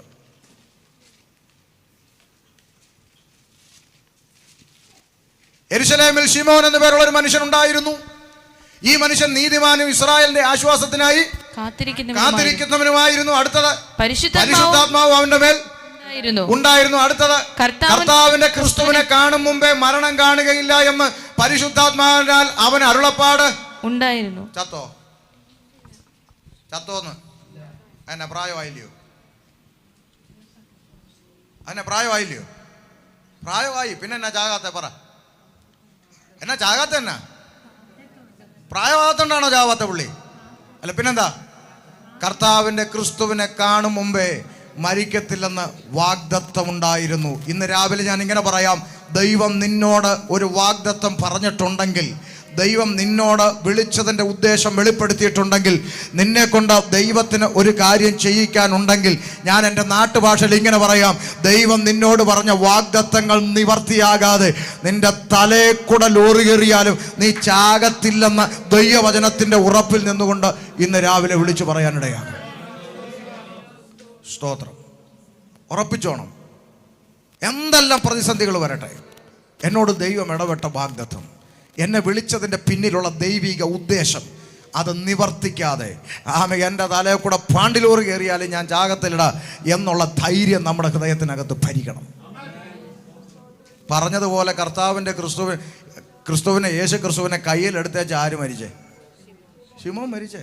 പുസ്തകം പഠിക്കണം. അത് സംഭവിക്കാതെ മരണം കാണുകയില്ലെന്ന് വാഗ്ദത്തം ഉണ്ടായിരുന്നു. പരിശുദ്ധാത്മാവിനാൽ വാഗ്ദത്തം ഉണ്ടായിരുന്നു. അതുകൊണ്ട് മരണത്തെ ഭയപ്പെടരുത്. ഇനി ഒന്നുകൂടെ പറയാം, പിശാചിനെ ഭയപ്പെടരുത്. ആ പോയിന്റ് ഒന്ന് പറയണം. എന്തെന്നറിയാമോ? ഇന്ന് അനേക പാസ്റ്റർമാർക്കും ജീവിക്കാനുള്ളൊരു ഉപകാരം ആരാ? പിശാച. അതില്ലെങ്കിൽ അനേക പാസ്റ്റർമാർ പട്ടിണിയായാണ്. എന്ത് പറഞ്ഞാ പേടിപ്പിക്കുന്നത്? ഈ പുസ്തകം മുമ്പിൽ വെച്ചുകൊണ്ട് ഞാൻ നിങ്ങളോട് ചോദിക്കുക, രക്ഷിക്കപ്പെട്ട് സ്നാനപ്പെട്ട് ദൈവകൃപയിൽ നിൽക്കുന്ന ഒരു ദൈവ പൈതലിൻ്റെ മേൽ പിശാചിന് എന്തെങ്കിലും അധികാരമുണ്ടോ? ഉണ്ടെങ്കിൽ നിങ്ങൾ ഈ യോഗം കഴിയുമ്പം വാക്യമെടുത്ത് എന്നെ ഒന്ന് പഠിപ്പിച്ചു തരണം. എന്തെങ്കിലും പറഞ്ഞ വാക്ക് ശ്രദ്ധിച്ചോണം. ഈ കൃപയിൽ പെന്തിക്കോസുകാരനാണെന്നൊന്നും ഞാൻ പറയത്തില്ല. പെന്തിക്കോസുകാരെല്ലാം കൃപയിലൊന്നുമല്ല.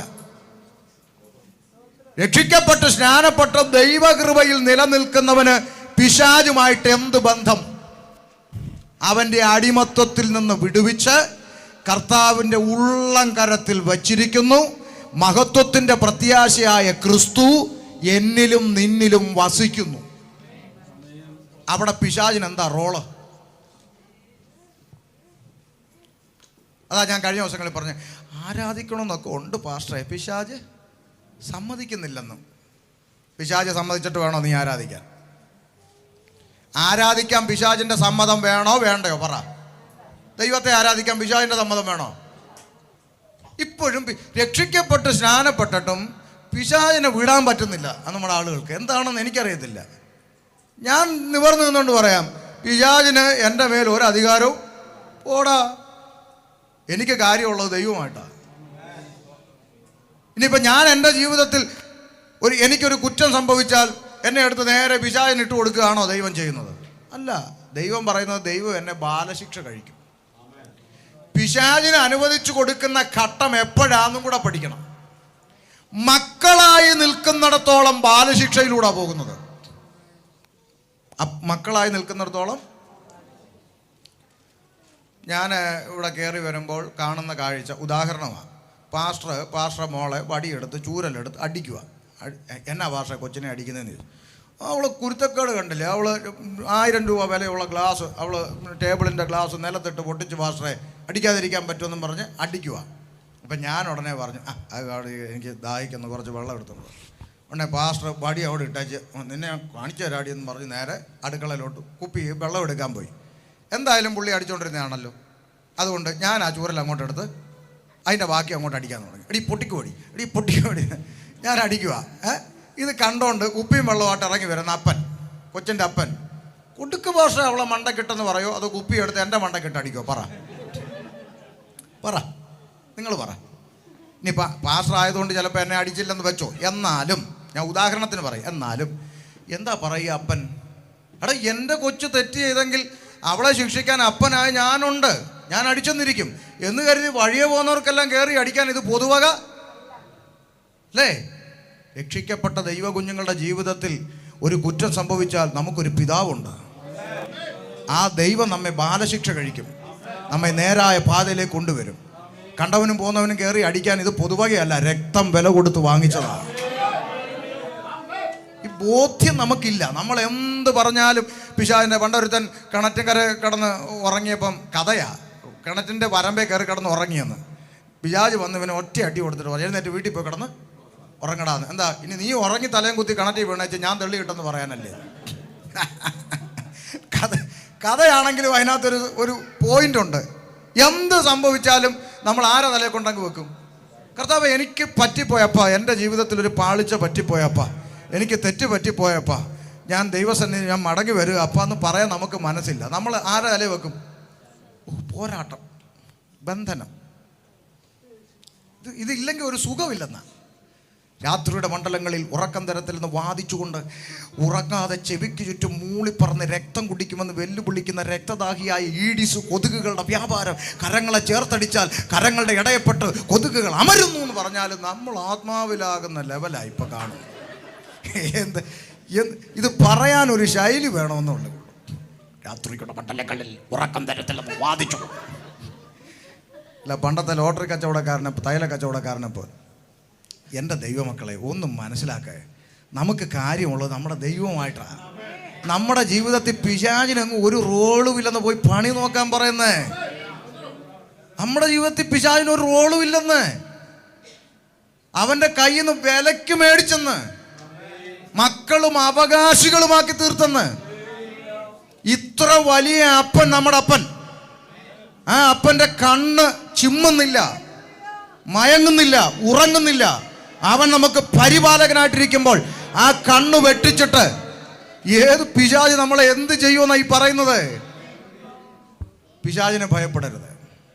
വാക്യമുണ്ടോ പക്ഷേ? യാക്കോബിന്റെ ലേഖനം 4:7. യാക്കോബിന്റെ ലേഖനം 4:7.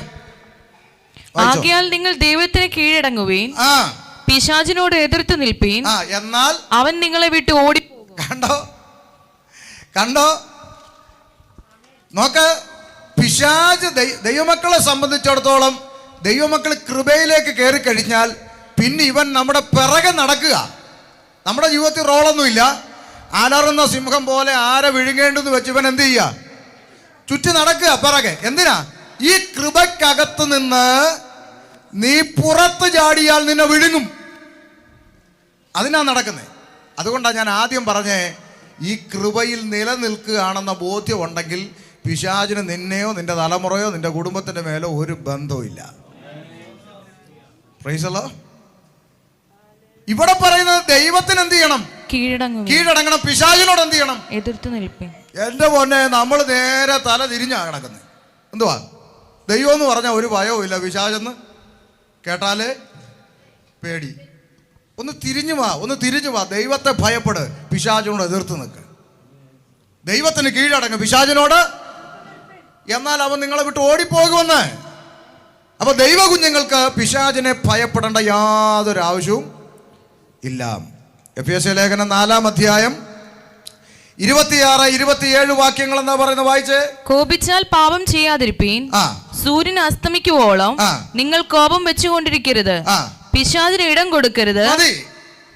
ദൈവ കുഞ്ഞുങ്ങളോട് പറയുകയാണ്, കോപിച്ചാൽ. അപ്പൊ കോപം പാപമാണോ? അല്ല, കോപം പാപമല്ല. പക്ഷെ കോപിച്ചാൽ പാപം ചെയ്യാൻ സാധ്യതയുണ്ട്. കോപം ജഡത്തിന്റെ പ്രവൃത്തിയാ. കോപം ജഡത്തിന്റെ പ്രവൃത്തിയാ. പിണക്കം ജഡത്തിന്റെ പ്രവൃത്തിയാ. ദേഷ്യം ജഡത്തിന്റെ പ്രവൃത്തിയാ. എന്നാൽ ഇത് നമ്മൾ വെളിപ്പെട്ടാൽ ഇത് നമ്മളെ എങ്ങോട്ട് കൊണ്ടുപോകും? ദൈവത്തിന് വിരോധമായി പാപം ചെയ്യിക്കാൻ സാധ്യതയുണ്ട്. അതുകൊണ്ട് കോപിച്ചാൽ പാപം ചെയ്യാതിരിപ്പാൻ സൂക്ഷിച്ചുകൊള്ളുവിൻ. നമ്മൾ വീട്ടിലൊക്കെ നല്ല രീതിയിൽ കോപിക്കും അല്ലേ? 101 സങ്കീർത്തനം 3-ാം വാക്യം എന്താ പറയുന്നത്? വായിച്ചേ. 101:3. ഞാനൊരു നീചകാര്യം എന്റെ കണ്ണിന് മുമ്പിൽ വയ്ക്കുകയില്ല. ക്രമം കെട്ടവരുടെ പ്രവൃത്തിയെ ഞാൻ വെറുക്കുന്നു, അത് എന്നോട് ചേർന്ന് പറ്റുകയില്ല. 2-ാം വാക്യം വായിച്ചു.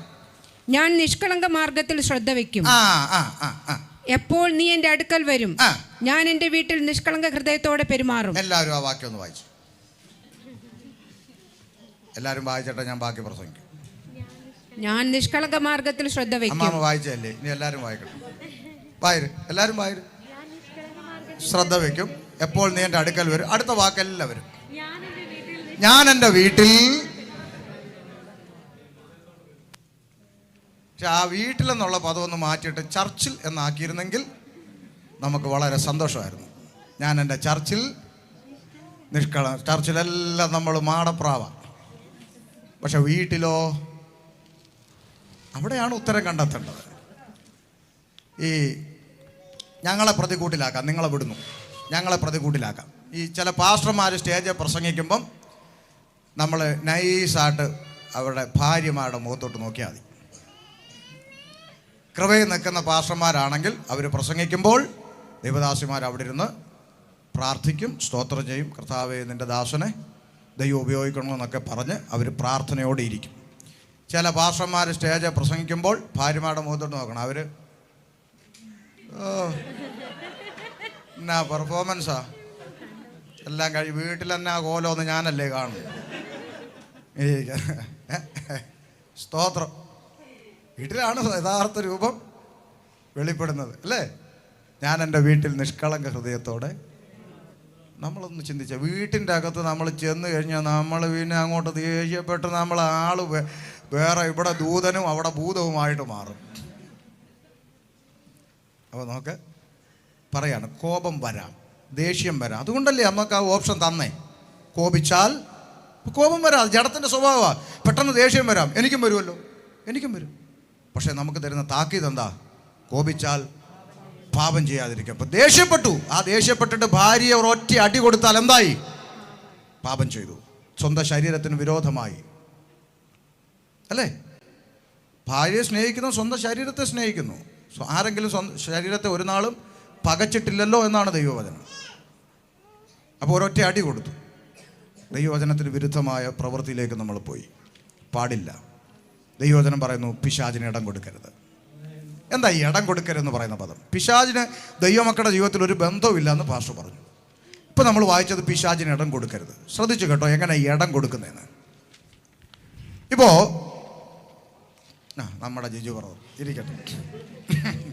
പുള്ളിക്കാരൻ ഭാര്യയും മക്കളെയും വീട്ടിൻ്റെ അകത്ത് സേഫ് ആട്ടാക്കി. വലിയ പ്രതിസന്ധിയുണ്ട്, ഒരു വലിയ ബിസിനസ്മാനാണ്, വലിയ പ്രതിസന്ധിയുണ്ട്. അപ്പം ഭാര്യയും മക്കളെയും വീട്ടിൻ്റെ അകത്താക്കിയിട്ട് പറഞ്ഞു, ഇച്ചിരി പ്രശ്നത്തിലവിടെ ഞാൻ പോകുന്നത്, ഒരു കാര്യം ചെയ്യണം, ആര് വന്ന് വിളിച്ചാലും എന്ത് ചെയ്യരുത്, വാല് തുറക്കരുതെന്ന് പറഞ്ഞു. എന്നിട്ടും പോരാഞ്ഞിട്ട് ഒരു സെക്യൂരിറ്റിയെ തോക്കും കൊടുത്ത് എന്ത് ചെയ്തു, നിർത്തി. അനുവാദമില്ലാതെ ആരകത്ത് കയറിയാലും വെടി വെച്ചേക്കാനുള്ള ഓർഡറും കൊടുത്ത്. നിങ്ങൾ ശ്രദ്ധിച്ച് കേട്ടോണം, ചെറിയ കാര്യമല്ല ഈ പറയുന്നത്. ഈ മനുഷ്യൻ പോയി. ഈ മനുഷ്യൻ പോയിട്ട് ആ വീട്ടിലേക്ക് ആര് അതിക്രമിച്ച് കയറി തൻ്റെ ഭാര്യയും മക്കളെ ഉപദ്രവിക്കാൻ ശ്രമിച്ചാലും മുമ്പിൽ നിൽക്കുന്ന സെക്യൂരിറ്റി എന്ത് ചെയ്യും? പറ, വെടിവെക്കും. അത്രയും കെയർഫുള്ളായിട്ടാണ് ഈ മനുഷ്യൻ നിർത്തിയിരിക്കുന്നത്. പക്ഷെ ഒരൊറ്റ ചോദ്യം നിങ്ങളോട് ചോദിക്കാം. ഈ സെക്യൂരിറ്റിക്കാരനെ മിണ്ടാതാക്കിക്കൊണ്ട് ഒരാൾക്കകത്ത് കയറാൻ വഴിയുണ്ടോ? ഉണ്ടോ? ഉണ്ടോ ഇല്ലയോ? ഉണ്ട്. ഒരു വഴിയുണ്ട്. എന്താ വഴി? പറ. അറിയത്തില്ല. ഒരു വഴിയുണ്ട്, പറയാം. അകത്തുള്ള ആള് വാതിൽ തുറന്നിട്ട് വന്നാട്ടെ എന്ന് പറഞ്ഞാൽ സെക്യൂരിറ്റി വെടി വെക്കുമോ? പറ. അകത്തുള്ള ആള് കതക് തുറന്നിട്ട് എന്തുകൊണ്ട് വാ കയറി വാ എന്ന് പറഞ്ഞാൽ സെക്യൂരിറ്റി വെടി വെക്കുമോ? ഇല്ല. രക്ഷിക്കപ്പെട്ട ഓരോ വ്യക്തിയെക്കുറിച്ചും ബൈബിൾ പറയുന്നു, ഒന്ന്, നിങ്ങളിൽ ഈ ചെറിയവന് ഇടർച്ച വരാതിരിപ്പാൻ സൂക്ഷിച്ചുകൊള്ളുക. എന്നിട്ട് കർത്താവ് പറഞ്ഞ വാക്ക് ശ്രദ്ധിച്ചോണം, നിങ്ങളിൽ ഈ ചെറിയവരിൽ ഒരുത്തന് ഇടർച്ച വരുത്തരുത്, കാരണം അവരുടെ ദൂതൻ സ്വർഗത്തിൽ പിതാവിൻ്റെ മുഖം എപ്പോഴും കാണുന്നു. മനസ്സിലായോ? രക്ഷിക്കപ്പെട്ട ഓരോ വ്യക്തിക്ക് വേണ്ടിയും ദൈവം ആരെ ആക്കി വെച്ചിരിക്കുന്നു? ദൂതനെ ആക്കി വെച്ചിരിക്കുന്നു. ഇണവാക്യം എബ്രായ ലേഖനത്തിൽ പറയുന്നു, ആമേൻ, ദൂതന്മാരെ കുറിച്ചോ അവർ രക്ഷിക്കപ്പെടുന്നവരെ സേവിക്കുവാനുള്ള സേവകാത്മാക്കളല്ലയോ? അപ്പം രണ്ട് വേദഭാഗങ്ങളും പറയുന്നു, രക്ഷിക്കപ്പെട്ട ദൈവമക്കൾക്ക് വേണ്ടി ദൈവം ഒരു ദൂതനെ ആക്കി വച്ചിരിക്കുന്നു. ഈ ദൂതൻ്റെ സംരക്ഷണയിൽ നാം ജീവിക്കുമ്പോൾ ഒരു പിശാചും അതിക്രമിച്ച് നമ്മെ അറ്റാക്ക് ചെയ്യില്ല. പക്ഷെ ദൂതനെ മൗനമാക്കിക്കൊണ്ട് നമ്മൾ പിശാചിന് കസേരയിട്ട് വിളിച്ചു കയറ്റരുത്, ഇടം കൊടുക്കരുത്. മനസ്സിലായോ? അപ്പോൾ ജിജോ ബ്രദർ സ്ട്രോങ് ആയിട്ട് സെക്യൂരിറ്റിയെ വെച്ചിട്ട് പോയി. അപ്പോൾ അകത്ത് ഇരുന്ന ആള് വാതിൽ തുറന്നിട്ട് കയറിയിരിക്കാൻ പറഞ്ഞു. ഒരാൾ കയറിയിരുന്നു. ഉടനെ സെക്യൂരിറ്റിക്കാരൻ വന്നിട്ട്, ഡോ ഇവിടെ ഇരിക്കാൻ പറ്റത്തില്ല, ഇറങ്ങിപ്പോടോ എന്ന് പറഞ്ഞാൽ ആ ഇരിക്കുന്ന ആൾ ചോദിക്കും, അത് പറയാൻ താങ്കളാരാ? ഈ വീട്ടുകാരൻ വിളിച്ചിട്ടാ ഞാനിവിടെ ഇരിക്കുന്നത്, ഇനി പോകണമെങ്കിൽ ആര് പറയണം? വീട്ടുകാരൻ പറയണം, നമ്മുടെ ജീവിതത്തിൽ കസേരയിട്ട് കയറ്റിയ പല ഇരുട്ടും പുറത്തു പോകണമെങ്കിൽ ഒരു പാസ്റ്റർമാരും ശാസിച്ചിട്ട് കാര്യമില്ല. നിന്റെ ജീവിതത്തിൻ്റെ അകത്തുനിന്ന് നീ തന്നെ അതിനെ ഇറക്കി വിടണം. നീ തന്നെ ഇറക്കി വിടണം. എൻ്റെ ജീവിതത്തിൽ ഈ പ്രവൃത്തിക്ക് സ്ഥാനമില്ല, എൻ്റെ ജീവിതത്തിൽ ഈ ഇടപാടുകൾക്ക് സ്ഥാനമില്ല, എൻ്റെ ജീവിതത്തിൽ ഈ പദങ്ങൾക്ക്, ഈ കാര്യങ്ങൾക്ക്, ഈ യാത്രകൾക്ക്, ഈ കാര്യങ്ങൾക്ക് എൻ്റെ ജീവിതത്തിൽ സ്ഥാനമില്ല. ഞാനിതുമായിട്ട് ബൈ പറയുകയാണ്. വീട്ടുകാരനെ ഇറക്കി വിടണം. പിശാചിന് ഇരിക്കാൻ കസേരയിട്ട് കൊടുക്കരുത്. അതാ വേദപുസ്തകം പറയുന്നത്, പിശാചിന് ഇടം കൊടുക്കരുത്. അത് കൊടുക്കാത്തിടത്തോളം കാലം നിങ്ങൾ രക്ഷിക്കപ്പെട്ട് സ്നാനപ്പെട്ട് ദൈവത്തിൻ്റെ കൃപയിൽ ജീവിക്കുന്നിടത്തോളം പിശാചിന് നിങ്ങളുടെ മേൽ ഒരു അധികാരവും ഇല്ല, ഒരു പിണ്ണാക്കും ചെയ്യാൻ സാധിക്കത്തില്ല. മനസ്സിലായോ? ഈ ധൈര്യത്തോടെ നിങ്ങളൊന്ന് ജീവിച്ചു നോക്കുക. എൻ്റെ ദൈവം എൻ്റെ കൂടെ ഉണ്ട്, പിശാച് എന്നെ ഒരു ചുക്കും ചെയ്യുകയില്ല എന്ന ധൈര്യത്തോടെ നിങ്ങളൊന്ന് ജീവിച്ചു നോക്കാം. പ്രൈസ് അല്ലാഹ്. അതുകൊണ്ട് പറയാണ്, പിശാചിന് ഇടം കൊടുക്കരുത് എന്ന് പറയുന്നു. എഫേസ്യ ലേഖനം 6:11 കൂടെ ഒന്ന് വായിച്ചാട്ടെ. പിശാചിന്റെ തന്ത്രങ്ങളോട് എതിർത്ത് നിൽപ്പാൻ കഴിയേണ്ടതിന് ദൈവത്തിന്റെ സർവായുധ വർഗം ധരിച്ചുകൊള്ളുവീൻ. അവൻ തന്ത്രങ്ങളുമായിട്ട് നിന്റെ അടുക്കൽ വരും. നിന്നെ കൃപയിൽ നിന്ന് വീഴ്ത്തിക്കളഞ്ഞാലേ അവന് നിന്റെ മേൽ അധികാരമുള്ളൂ. അതുകൊണ്ട് ഒന്നാമത്തെ ലക്ഷ്യം, മനുഷ്യന്റെ തന്ത്രങ്ങളാലും ചതിയാലും കെണിയാലും പലവിധ ഉപായങ്ങളാലും നീ നിൽക്കുന്ന കൃപയെന്ന് നിന്നെ പിന്മാറ്റക്കാരനാക്കണം. നിന്നെ പിന്മാറ്റക്കാരനാക്കണം. എന്തിന്? നീ പിന്മാറ്റക്കാരനായി പോയാലേ പിശാചിന് നിന്റെ മേൽ ആധിപത്യം ചെലുത്താൻ സാധിക്കുകയുള്ളൂ. അതുകൊണ്ടാണ് നമ്മൾ പറയുന്നത്, ഒരിക്കലും ദൈവകൃപ വിട്ട് പിന്മാറിപ്പോകരുത്. ഈ കൃപയിൽ നിന്ന് നിന്നെ അകറ്റാൻ ആ പഴയ പാമ്പ് സകല തന്ത്രങ്ങളുമായി നിന്റെ അടുക്കൽ വരും. കൃപ വിട്ട് പോകരുത്. പോയാൽ വേദപുസ്തകം പറയുന്നു, ആമേൻ, ഛർദ്ദിച്ചത് തിരിച്ചു ഭക്ഷിക്കുന്ന നായ പോലെയും ആദ്യത്തേനേക്കാൾ ഒടുവിൽ അധികം വഷളായിപ്പോയി, കുളിച്ചിട്ട് ചെളിയിലേക്ക് വീണ്ടും പോകുന്ന പന്നിയെ പോലെയും. നോക്ക്, ചാകര കിട്ടിയപ്പോൾ ആ ചാകര വിട്ടേച്ച് കർത്താവിനെ അനുഗമിച്ച ആൾ ആര്? പത്രോസ്. പക്ഷെ കർത്താവ് ഉയർത്തെഴുന്നേറ്റ് കഴിഞ്ഞപ്പം പുള്ളി ഒരു ഡയലോഗ് പറഞ്ഞു, ഞാൻ പിന്നെ എന്ത് ചെയ്യാൻ പോവാ? മീൻ പിടിക്കാൻ പോവുക. നിങ്ങൾ ശ്രദ്ധിച്ചിട്ടുണ്ടോ ഒരു പദം? മീൻ പിടിക്കാൻ പിന്നെയും പോയപ്പോൾ കനലിൽ ചുട്ട അപ്പവും മീനുമായിട്ട് കരയിൽ ആര് വന്നു?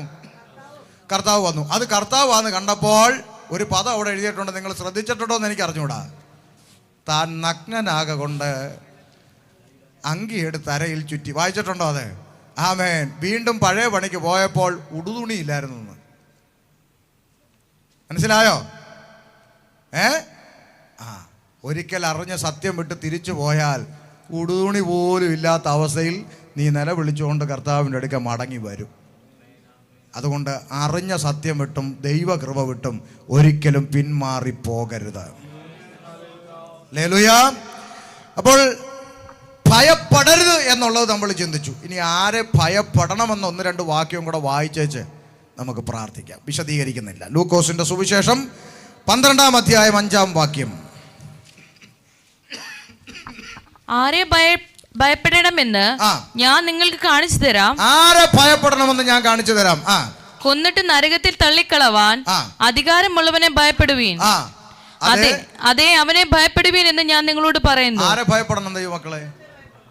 കൊന്നിട്ട് നരകത്തിൽ എടുത്തിടാൻ കഴിവുള്ള ഒരാളുണ്ട്, അവനെ ഭയപ്പെടണം. പിശാചിനെ ഭയപ്പെടണ്ട.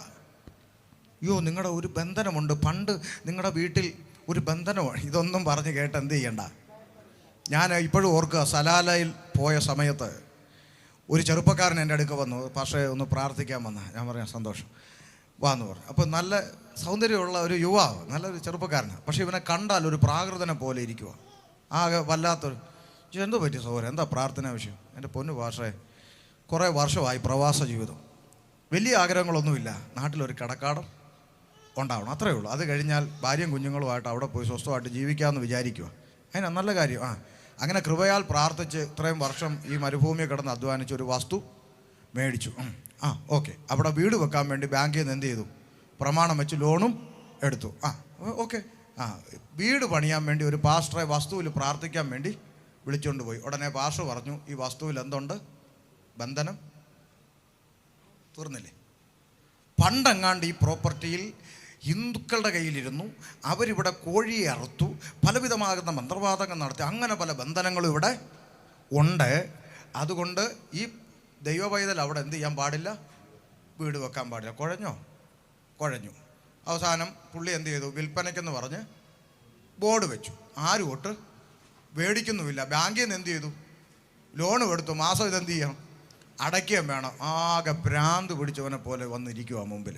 ഞാൻ ആ മനുഷ്യനോട് പറഞ്ഞു, സഹോദര, വേദപുസ്തകത്തിൽ തല്ലാനുള്ള അനുവാദം ഉണ്ടായിരുന്നെങ്കിൽ നിൻ്റെ ചെവിക്ക് ഞാനിപ്പോൾ അടിച്ചേനെന്ന് പറഞ്ഞു. എന്നാ വാസെന്ന് ഞാൻ പറഞ്ഞു, എത്ര വർഷമായി ഈ പ്രവാസ ജീവിതത്തിൽ? 15 വർഷം. ഞാൻ ചോദിച്ചു, 15 വർഷം നീ താമസിച്ചത് ആരുടെ വീട്ടിലാണ്? നിങ്ങൾ പ്രവാസികളല്ലേ, നിങ്ങൾക്കറിയാലോ. ആരുടെയാ കെട്ടിടമൊക്കെ? അറബിയുടെ. അറബി ഏതാ ജാതി? ഉണ്ടെന്നില്ല ആരും. ഞാൻ ആ പശ്ചാത്തലത്തിൽ നിന്ന് വന്നവനാണ്. ഒരു കെട്ടിടം വെക്കുമ്പോൾ അതിൻ്റെ ഫൗണ്ടേഷനിൽ എന്തിടുമെന്ന് എനിക്കറിയാം. ഓരോ കോർണറിലും എന്ത് വെക്കുമെന്ന് എനിക്കറിയാം. എന്തെല്ലാം പരിപാടി ഒരു വീട് കെട്ടിപ്പൊങ്ങുന്നതിനിടയ്ക്ക് ചെയ്യുമെന്ന് എനിക്കറിയാം. ഇതെല്ലാം ചെയ്ത് വെച്ച് ഉണ്ടാക്കിയ കെട്ടിടത്തിൽ 15 വർഷം നീ ജീവിച്ചിട്ടും ഈ ഹൈവേ കൂടെ തേരാപ്പാര വണ്ടി ഓടിച്ചിട്ടും ഒരു പോറൽ വരാതെ നിന്നെ സൂക്ഷിച്ച ദൈവത്തിന് ഈ കടൽ കടന്ന് അപ്പുറത്തോട്ട് പോകുമ്പോൾ കർത്താവ് പറയോ, അങ്ങോട്ട് എനിക്ക് വരാൻ പറ്റത്തില്ല, കേരളമല്ലേ, ഞാൻ അങ്ങോട്ട് വരത്തില്ല. ആണോ? ഇവിടെ 15 വർഷം കൺമണി പോലെ സൂക്ഷിച്ച ദൈവത്തിന് നിന്നെയും കുടുംബത്തെ അവിടെ സൂക്ഷിക്കാൻ പറ്റാത്തൊരു ദൈവത്തെയാണോ സേവിക്കുന്നത്? മര്യാദയ്ക്ക് പോയി പ്രാർത്ഥിച്ച് വീട് വെക്കാൻ പറഞ്ഞു. മനസ്സിലായോ? ദൈവത്തെ ഭയപ്പെടുക, പിശാചിനെ പേടിക്കരുത്. പിശാചിന് നമ്മുടെ മേലൊരു ചുക്കും ചെയ്യാൻ കഴിയില്ല. പക്ഷെ കൃപയെ നിൽക്കണം. കുരുത്തക്കേട് കാണിച്ചേച്ച് അടിമേടിച്ചാൽ, കാരണം കൊരിന്ത്യ ലേഖനത്തിൽ പറയുന്നുണ്ട്, അപ്പൻ്റെ ഭാര്യയെ വെച്ചുകൊള്ളുന്നവൻ സഭയിലിരിക്കുന്നു. മാനസാന്തരപ്പെടാൻ പറഞ്ഞിട്ട് മാനസാന്തരപ്പെടുന്നില്ല. അങ്ങനെയെങ്കിൽ അവനെ ജഡത്തിൽ ശിക്ഷ വിധിക്കേണ്ടതിന് വിട്ടുകൊടുത്തു. അത് വേറെ. മടങ്ങി വരാതിരുന്നാൽ ഏൽപ്പിച്ചു കൊടുക്കും. എന്തിനാ? ആത്മാവ് രക്ഷിക്കപ്പെടണം. അതുകൊണ്ട് ശരീരത്തിൽ 2 കൊട്ട് കിട്ടിയിട്ടെങ്കിലും ഇവൻ മടങ്ങി വരട്ടെന്ന് വിചാരിച്ച് ഏൽപ്പിച്ചു കൊടുക്കും. ആ തലത്തിലേക്കൊന്നും കൊണ്ട് എത്തിക്കാതെ കൃപയ്ക്കകത്ത് നിൽക്കുക. മനസ്സിലായോ? അപ്പൊ ആരെ ഭയപ്പെടണം? ദൈവത്തെ ഭയപ്പെടണം. പിന്നെന്ത് ഭയപ്പെടണം? അപ്പോസ്തലപ്രവൃത്തി 10:35 കൂടെ വായിച്ചോ. ഇടവാക്യം 10:35. ഇനി വാക്യങ്ങൾ മാത്രം പറഞ്ഞിട്ട് നിർത്തുക. അപ്പോൾ പത്രോസ് വായ തുറന്ന് പറഞ്ഞു തുടങ്ങിയത്, ദൈവത്തിന് മുഖപക്ഷമില്ല എന്നും ഏത് ജാതിയിലും അവനെ അഥവാ ദൈവത്തെ ഭയപ്പെട്ട് നീതി പ്രവർത്തിക്കുന്നവനെ ദൈവം അംഗീകരിക്കുന്നു എന്ന് ഞാൻ ഇപ്പോൾ യഥാർത്ഥമായി ഗ്രഹിക്കുന്നു. 2 വാക്യം ചേർത്ത് വെച്ചോ. ആരെ ഭയപ്പെടണം? അവനെ ഭയപ്പെടണം. ദൈവത്തെ ഭയപ്പെടണം. പിശാചിനെ ഭയപ്പെടരുത്. വീണ്ടും 2 കൊരിന്ത്യർ 7:1. പ്രിയമുള്ളവരെ, ഈ വാഗ്ദത്തങ്ങൾ നമുക്കുള്ളത് കൊണ്ട് നാം ആത്മാവിലെയും ജഡത്തിലെയും സകല കന്മഷവും നീക്കി നമ്മെ തന്നെ വെടിപ്പാക്കി ദൈവ ഭയത്തിൽ വിശുദ്ധിയെ തികച്ചുകൊള്ളുക. അപ്പം അടുത്തൊരു ഭയം വേണം. ജീവിത വിശുദ്ധിയിൽ ഭയപ്പെട്ടോണം. ഞാൻ വിശുദ്ധ ജീവിതത്തിലാണോ മുന്നോട്ട് പോകുന്നത് എന്നുള്ള ഭയം എപ്പോഴും നമ്മളെ ഭരിക്കണം. പിശാചിനെ പേടിക്കണ്ട. നമ്മുടെ ജീവിതത്തെ ഭയപ്പെടണം. കാരണം നമ്മുടെ ജീവിതമാണ് ആരാധന. നമ്മുടെ ജീവിതമാണ് ആരാധന. ഞായറാഴ്ച വന്ന് നമ്മൾ 2 പാട്ട് പാടുന്നതല്ല ആരാധന. നാം വിശുദ്ധ ജീവിതം നയിക്കുന്നതാണ് ദൈവത്തിന് പ്രസാദമുള്ള ആരാധന. നമ്മൾ ഈ വെള്ളിയാഴ്ച വന്ന് ചെയ്യുന്നത് എന്താ? കഴിഞ്ഞ ഒരാഴ്ചക്കാലം കർത്താവ് നമ്മളെ നടത്തിയതിനും സൂക്ഷിച്ചതിനും പരിപാലിച്ചതിനും പോറ്റിപ്പുലർത്തിയതിനും ഒക്കെ ദൈവത്തിന് നന്ദി കൊടുക്കുക എന്നുള്ള കർത്തവ്യത്തിനാണ് നാം ഇവിടെ വന്നിരിക്കുന്നത്.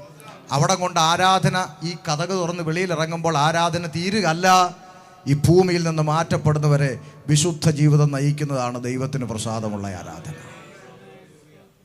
അതുകൊണ്ട് വിശുദ്ധിയെക്കുറിച്ച് ഭയപ്പെട്ടോണം. 2 കൊരിന്തി 12:20-21. അടുത്തൊരു ഭയം വേണം. എന്താ? 2 കൊരിന്തി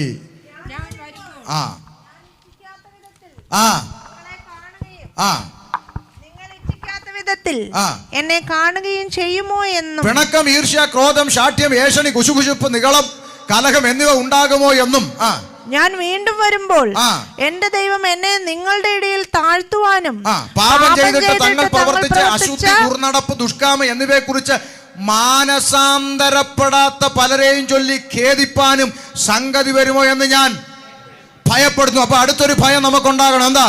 മാനസാന്തരം ഉണ്ടാകുന്നില്ലെങ്കിൽ ഭയപ്പെടണം.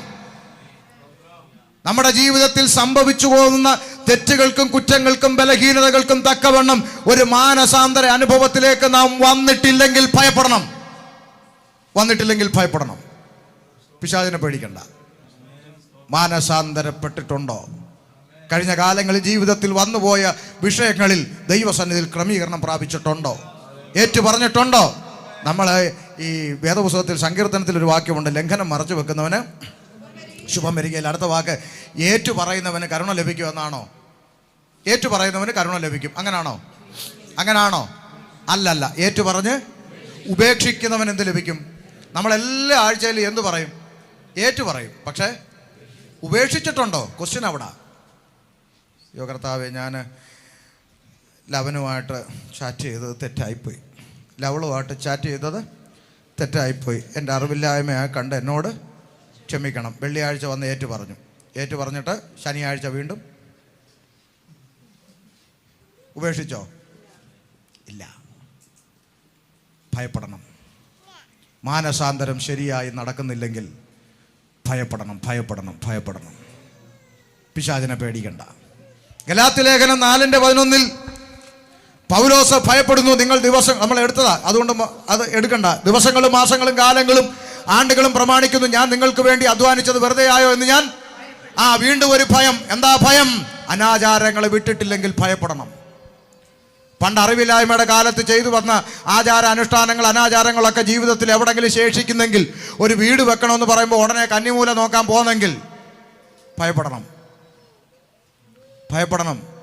അതൊക്കെ പഴയതായിരുന്നു. പഴയത് വിട്ടിട്ടില്ലെങ്കിൽ ഭയപ്പെടണം. എബ്രായ ലേഖനം 4:1 വായിച്ച് പുസ്തകം അടയ്ക്കാം. എബ്രായ ലേഖനം 4:1. ഇനി കൂടുതൽ പറഞ്ഞ് നിങ്ങളെ ഞാൻ ഭയപ്പെടുത്തുന്നില്ല. വായിച്ചു. എബ്രായർ 4:1. നിങ്ങളുടെ അവയവങ്ങളിൽ പോരാടുന്ന ഭോഗേച്ഛകളിൽ നിന്നല്ലയോ? അല്ലല്ലോ. അവന്റെ സ്വസ്ഥതയിൽ പ്രവേശിപ്പാനുള്ള വാഗ്ദത്തം ശേഷിച്ചിരിക്കയാൽ, അവന്റെ സ്വസ്ഥതയിൽ, നിത്യതയിൽ പ്രവേശിപ്പാനുള്ള വാഗ്ദത്തം ശേഷിച്ചിരിക്കയാൽ നിങ്ങളിൽ ആർക്കെങ്കിലും അത് ലഭിക്കാതെ പോയി എന്ന് വരാതിരിക്കാൻ നാം ഭയപ്പെടുക. എന്തിനു ഭയപ്പെടണം? നിത്യതയെ കുറിച്ച് ഓർത്ത്. അത് കിട്ടാതിരിക്കാതെ പോകുമോ ദൈവമേ എന്നോർത്ത് ഭയപ്പെടണം. ആ വാഗ്ദത്തത്തിൽ, ആ സ്വസ്ഥതയിൽ ഞാൻ പ്രവേശിക്കുമോ കർത്താവേ? അതിന് തടസ്സമായി എൻ്റെ ജീവിതത്തിൽ എന്തെങ്കിലും ശേഷിക്കുന്നുണ്ടോ എന്നോർത്ത് ഭയപ്പെടണം. നിത്യതയെക്കുറിച്ച് ഓർത്തൊരു ഭയം ഉണ്ടാകണം. പിശാചിനെ പേടിക്കണ്ട. ഈ കൂട്ടായ്മയിൽ വന്നിട്ട് ഇന്ന് മുതലെങ്കിലും ഞാൻ എൻ്റെ സഹോദരങ്ങളോട് സ്നേഹത്തോടെ പറയാം, ഇനിയെങ്കിലും പിശാചിനെ പേടിക്കല്ലേ. വിട്ടുകള. അവൻ്റെ കാര്യം നമ്മുടെ ഇടയിൽ സംസാരിക്കുക പോലും വേണ്ട. അവൻ എന്തിനു കൊള്ളാം? വിട്ടുകള. അവനെ നമ്മുടെ ഇടയിൽ വേണ്ട. അവനെക്കുറിച്ചുള്ള സബ്ജക്റ്റ് വേണ്ട. അവനെ വിട്ടുകള. ഇതിപ്പോൾ നമ്മുടെയൊക്കെ സഭകളിൽ 1 മണിക്കൂർ പ്രസംഗം എടുത്താൽ അതിൻ്റെ അകത്ത് 40 മിനിറ്റും ആരാ? കർത്താവിനെ പോലും ഇത്രയും പ്രൊജക്റ്റ് ചെയ്യത്തില്ല. പ്രൊജക്റ്റ് ചെയ്യുന്ന മുഴുവൻ ആരെയാ? നിന്റെ നന്മയെ മുടക്കി വെച്ചിരിക്കുന്ന പിശാച്. പിന്നെ പിശാച് ഇപ്പോൾ ബാങ്കിൽ കയറി നിന്റെ പൈസയുടെ മേലെ കയറി ഇരിക്കുക, മുടക്കി വെച്ചേക്കാം. പിന്നെ അല്ലാതെ പിശാച് നന്മയെ മുടക്കി വെച്ചിരിക്കുന്നു. പിശാചിൻ്റെ അധീനതയിൽ കിടക്കുന്ന ഈ മനുഷ്യർക്ക് മുഴുവൻ കോടിക്കണക്കിന് കിടക്കുക. അപ്പോഴവൻ നിന്റെ ഒരു കെട്ട് പണത്തിൻ്റെ മേലെ കയറിയിരിക്കുന്നത്. പിശാചിനെ ഭയപ്പെടല്ലേ ദൈവമക്കളെ. നമ്മുടെ ദൈവത്തെ ഒന്ന് ഭയപ്പെടുക. നമ്മുടെ കർത്താവിനെ ഒന്ന് ഭയപ്പെടുക. നിത്യതയെ ഓർത്തൊന്ന് ഭയപ്പെടുക. മാനസാന്തരം ഉണ്ടാകുന്നില്ലെങ്കിൽ ഒന്ന് ഭയപ്പെടുക. എന്ത് ഭയപ്പെടരുത്, എന്ത് ഭയപ്പെടണം, ഇത് നമ്മൾ ശാന്തമായി കേട്ടു. ദൈവത്തെ ഭയപ്പെടാം. കണ്ണുകളടയ്ക്കാം. ഒരു നിമിഷം ദൈവത്തിൻ്റെ കരങ്ങളിൽ നമ്മെ തന്നെ ഏൽപ്പിക്കാം. ഒരു തിരിച്ചറിവാകട്ടെ, ഒരു കണ്ണ് തുറക്കലാകട്ടെ. പിശാചിന് വേണ്ടിയിട്ടുള്ളവരല്ല നാം ദൈവത്തിനായി, നിത്യതയ്ക്കായി വിളിക്കപ്പെട്ടവരാണ്. നാം പിന്നെയും ഭയപ്പെടേണ്ടതിന് ദാസ്യത്തിൻ്റെ ആത്മാവിനെ അല്ല, അബ്ബാ പിതാവേ എന്ന് വിളിക്കാനുള്ള പുത്രത്വത്തിൻ്റെ ആത്മാവിനെ അത്രേ പ്രാപിച്ചതെന്ന് കൃത്യമായി എഴുതി.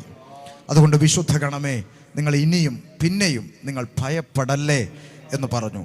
ആരെ ഭയപ്പെടണമെന്ന് ഞാൻ നിങ്ങൾക്ക് കാണിച്ചു തരാം. കൊന്നിട്ട് നരകത്തിൽ തള്ളിക്കളയാൻ അധികാരമുള്ളവനെ ഭയപ്പെടുവിൻ. ദൈവത്തെ ഭയപ്പെട്ടുകൊണ്ട് കൃപയ്ക്കകത്ത് നിന്ന് ഒരു വിശുദ്ധ ജീവിതം നയിച്ച് നിത്യതയിലെത്തുവാൻ നമ്മെ തന്നെ ദൈവകരങ്ങളിൽ സമർപ്പിക്കാം. ഇപ്പോൾ ആമേൻ നമുക്ക് ചേർന്ന് പാടി കർത്താവിനെ മഹത്വപ്പെടുത്തി അനന്തരം പ്രാർത്ഥിച്ച ആശീർവാദം പറഞ്ഞ് നമുക്ക് കടന്നു പോകാം. കർത്താവ് നമ്മെ അനുഗ്രഹിക്കട്ടെ.